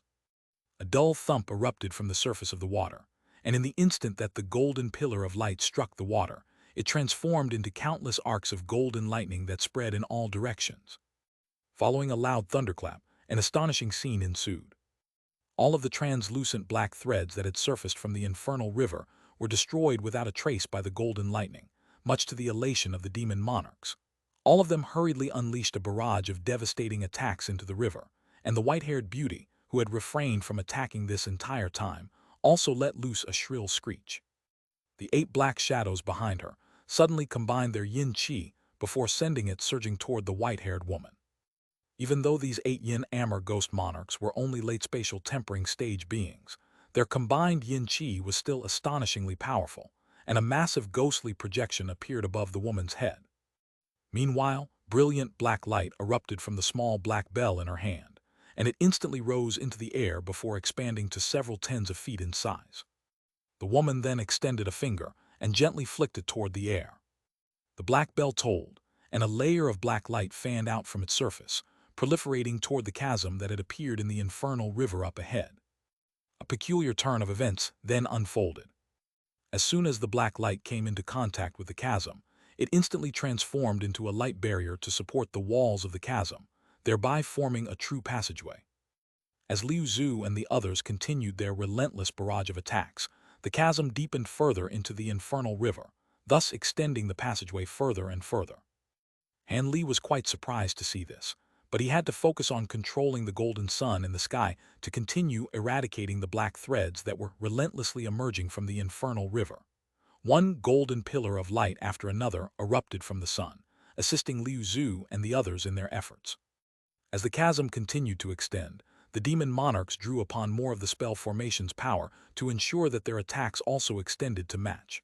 This was going to be the final push, and they were in the home stretch. Meanwhile, Han Li continued to inject his power into the golden sun up above, and he could only stand on the spot with a wry smile on his face. He didn't have a powerful enough spiritual sense to guide his divine lightning to strike a spot so far away with unerring accuracy. But thankfully, the golden lightning was conducted by the water in the infernal river, so he only had to strike within the general vicinity of the spot that he was aiming for to eradicate all of the black threads in that area. Of course, as the chasm continued to extend, Han Li was forced to focus more of his attention on guiding the golden pillar of light deeper into the passageway. Around 15 minutes later, a dull, rumbling sound erupted from the other end of the chasm. Mu Qing was elated upon hearing this sound, and she immediately announced, "The passageway has extended all the way through." She then waved a hand, and the golden mirror flew back to her from deep within the chasm before settling beneath her feet and reverting back to its golden flower form. All of the other demon monarchs were also overjoyed, as they withdrew their abilities. All right, this passageway can maintain itself for several hours, which should be more than enough for us to pass through the infernal river. However, we still have to look out for attacks from the ghostly beings in the river. Liu Zhu cautioned before turning to the low-grade demon beasts behind them before he continued. As for them, how many of them make it through the infernal river will depend on their luck. Let's just focus on trying to get to the other side as soon as possible. Mu Qing and the others glanced at one another upon hearing this, and their elated expressions also faded. Meanwhile, Han Li withdrew his lightning wheel technique, seeing as there was no need to continue unleashing it any longer. At this moment, all of the puppets and ghostly soldiers had gathered at the entrance of the passageway, and had arranged themselves into a circular formation to protect the demon beasts at the center. There were tens of thousands of beings in total, and they took up almost the entire entrance of the passageway. The demon monarchs issued an order, and the army of puppets and ghostly soldiers flew ahead into the passageway first. The black winds that enshrouded the bodies of those yin armor profound ghosts had already dissipated at this point, finally revealing their true appearance. All of them were shriveled-up corpse-like beings with glistening black armor over the upper halves of their bodies. They were wielding all types of long weapons such as halberds, tridents, and spears, and the sections of their skin that were peeking through the gaps in their armor were all gray and drab. All of their heads were enshrouded by a ball of green ghostly flames each, and a sinister skull could be seen within each ball of green flames. All of the profound ghosts were completely silent and expressionless, and Han Li couldn't help but narrow his eyes as he appraised these ghosts from behind Mu Qing. The infernal river was rife with ghostly beings, but the demon monarchs still refined so many ghostly soldiers. There had to some kind of reason behind this. Moments later, the low-grade demon beasts that were surrounded by the puppets and ghostly soldiers were also ordered to enter the passageway. Meanwhile, the demon monarchs and high-grade demon beasts looked on with cold expressions, displaying no intentions to enter the passageway with them. In the instant that those low-grade demon beasts entered the chasm passageway, silver light flashed from black light barriers around them. Countless silver threads then hurtled through the air from all directions, and all of them were aimed directly at the low-grade demon beast, but paid no heed whatsoever to the puppets and ghostly soldiers. These silver threads were naturally none other than the strange infernal river fish that Han Li had saw at the beginning. All of these fish were shaped like thin and long needles, and even though they couldn't do anything to high-grade demon beasts, they are most definitely lethal to low-grade demon beasts. Mere moments later, most of the demon beasts that had charged into the passageway were punctured countless times and perished in the face of these silver fish. The demon beasts behind them were greatly startled upon seeing this, and many of them conjured up protective barriers of spiritual light around their bodies. The profound ghosts and puppets around them also began to swing their weapons through the air, keeping most of the silver threads at bay. However, there seemed to be no end to the silver threads emerging from the black light barriers. One of the crimson-robed figures let loose a long cry, and all of the low-grade demon beasts charged toward the other side of the chasm with all their might. Even though they were all low-grade demon beasts, they were still astonishingly fast when traveling at full speed. Demonic chi surged, and many of the demon beasts managed to cover a small portion of the passageway. Right at this moment, a sudden turn of events abruptly unfolded. A series of black shadows appeared from the black light barriers amid bursts of unsettling cries. Black creatures of different forms squeezed their way out of the light barriers, and some of them opened their mouths to blast forth white arrows of water, while others pounced onto the demon beasts and tore at their bodies with their sharp fangs. All of the demon beasts that were struck by the arrows of water stiffened and perished on the spot. Even those with protective spiritual light around their bodies seemed to be unable to withstand the infiltration of those arrows, as black chi began to surface from their bodies, and they only managed to last a few more steps before falling dead. Meanwhile, the demon beasts that had been latched onto fanged black shadows only managed to thrash around violently for a short while before their bodies were reduced to puddles of putrid black liquid. These black shadows all had lethal poisons in their mouths, so those are yin ghosts. A blue light flashed through Han Li's eyes, and he looked on with a hint of shock in his heart. Using his spirit eyes, he was naturally able to see everything. Those black shadows were comprised of countless body parts thrown together in all types of different random configurations, and they were all zombie-like ghostly beings without any intelligence. All they did was charge toward the living demon beasts with all their might, completely ignoring the puppets and ghostly soldiers. Of course, there were tens of thousands of low-grade demon beasts in the chasm, and they were certainly far from completely defenseless. Following a period of panic and turmoil, all of them began to unleash retaliative attacks like fireballs and blades of wind against these yin ghosts. However, much to their surprise, no matter what kind of attacks landed on the bodies of the yin ghosts, the attacks merely disappeared into their bodies without any effect whatsoever. All of the demon beasts were in a state of complete panic now. Idiots, yin ghosts are unable to leave the infernal river. As long as you get to the other side, you'll be safe. Liu Zu's cold voice suddenly rang out within the passageway like claps of thunder, making the ears of the demon beasts ring loudly. Only then did they realize what they had to do, and all of them ignored the attacks from the yin ghosts as they focused wholeheartedly on getting to the other side of the passageway as quickly as possible. The distance of over 100,000 feet was covered in just a few flashes by some of the fastest demon beasts. The remaining demon beasts trudged onward under the protection of the puppets and the ghostly soldiers, and even though they suffered extensive casualties, the good thing was that they had massive numbers. As such, despite the huge number of demon beasts that perished, those actually only accounted for a fifth of the total number of demon beasts that had entered the passageway. Meanwhile, more and more low-grade demon beasts were being forced into the passageway, like floodwaters by their high-grade counterparts. The scent of blood and gore quickly filled the entire passageway. All of the demon monarchs looked on from outside the passageway with grave expressions on their faces, but none of them showed any intention of offering their assistance to the demon beasts. Instead, they seemed to be waiting for something. Just as Han Li was pondering their intentions with furrowed brows, a massive black shadow suddenly descended toward the top of the passageway. The previously stable and stalwart black light barrier suddenly began to tremor violently. Following a series of resounding booms, a few massive tentacles broke through the barrier of light like giant pythons, then rushed into the passageway.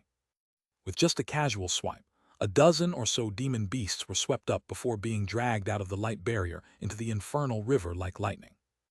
Those demons' beasts were devoured by the massive black shadow amid a string of blood-curdling howls, following which the huge tentacle appeared in the passageway again. The nearby low-grade demon beasts were immediately thrown into complete turmoil. "It's here! Attack!"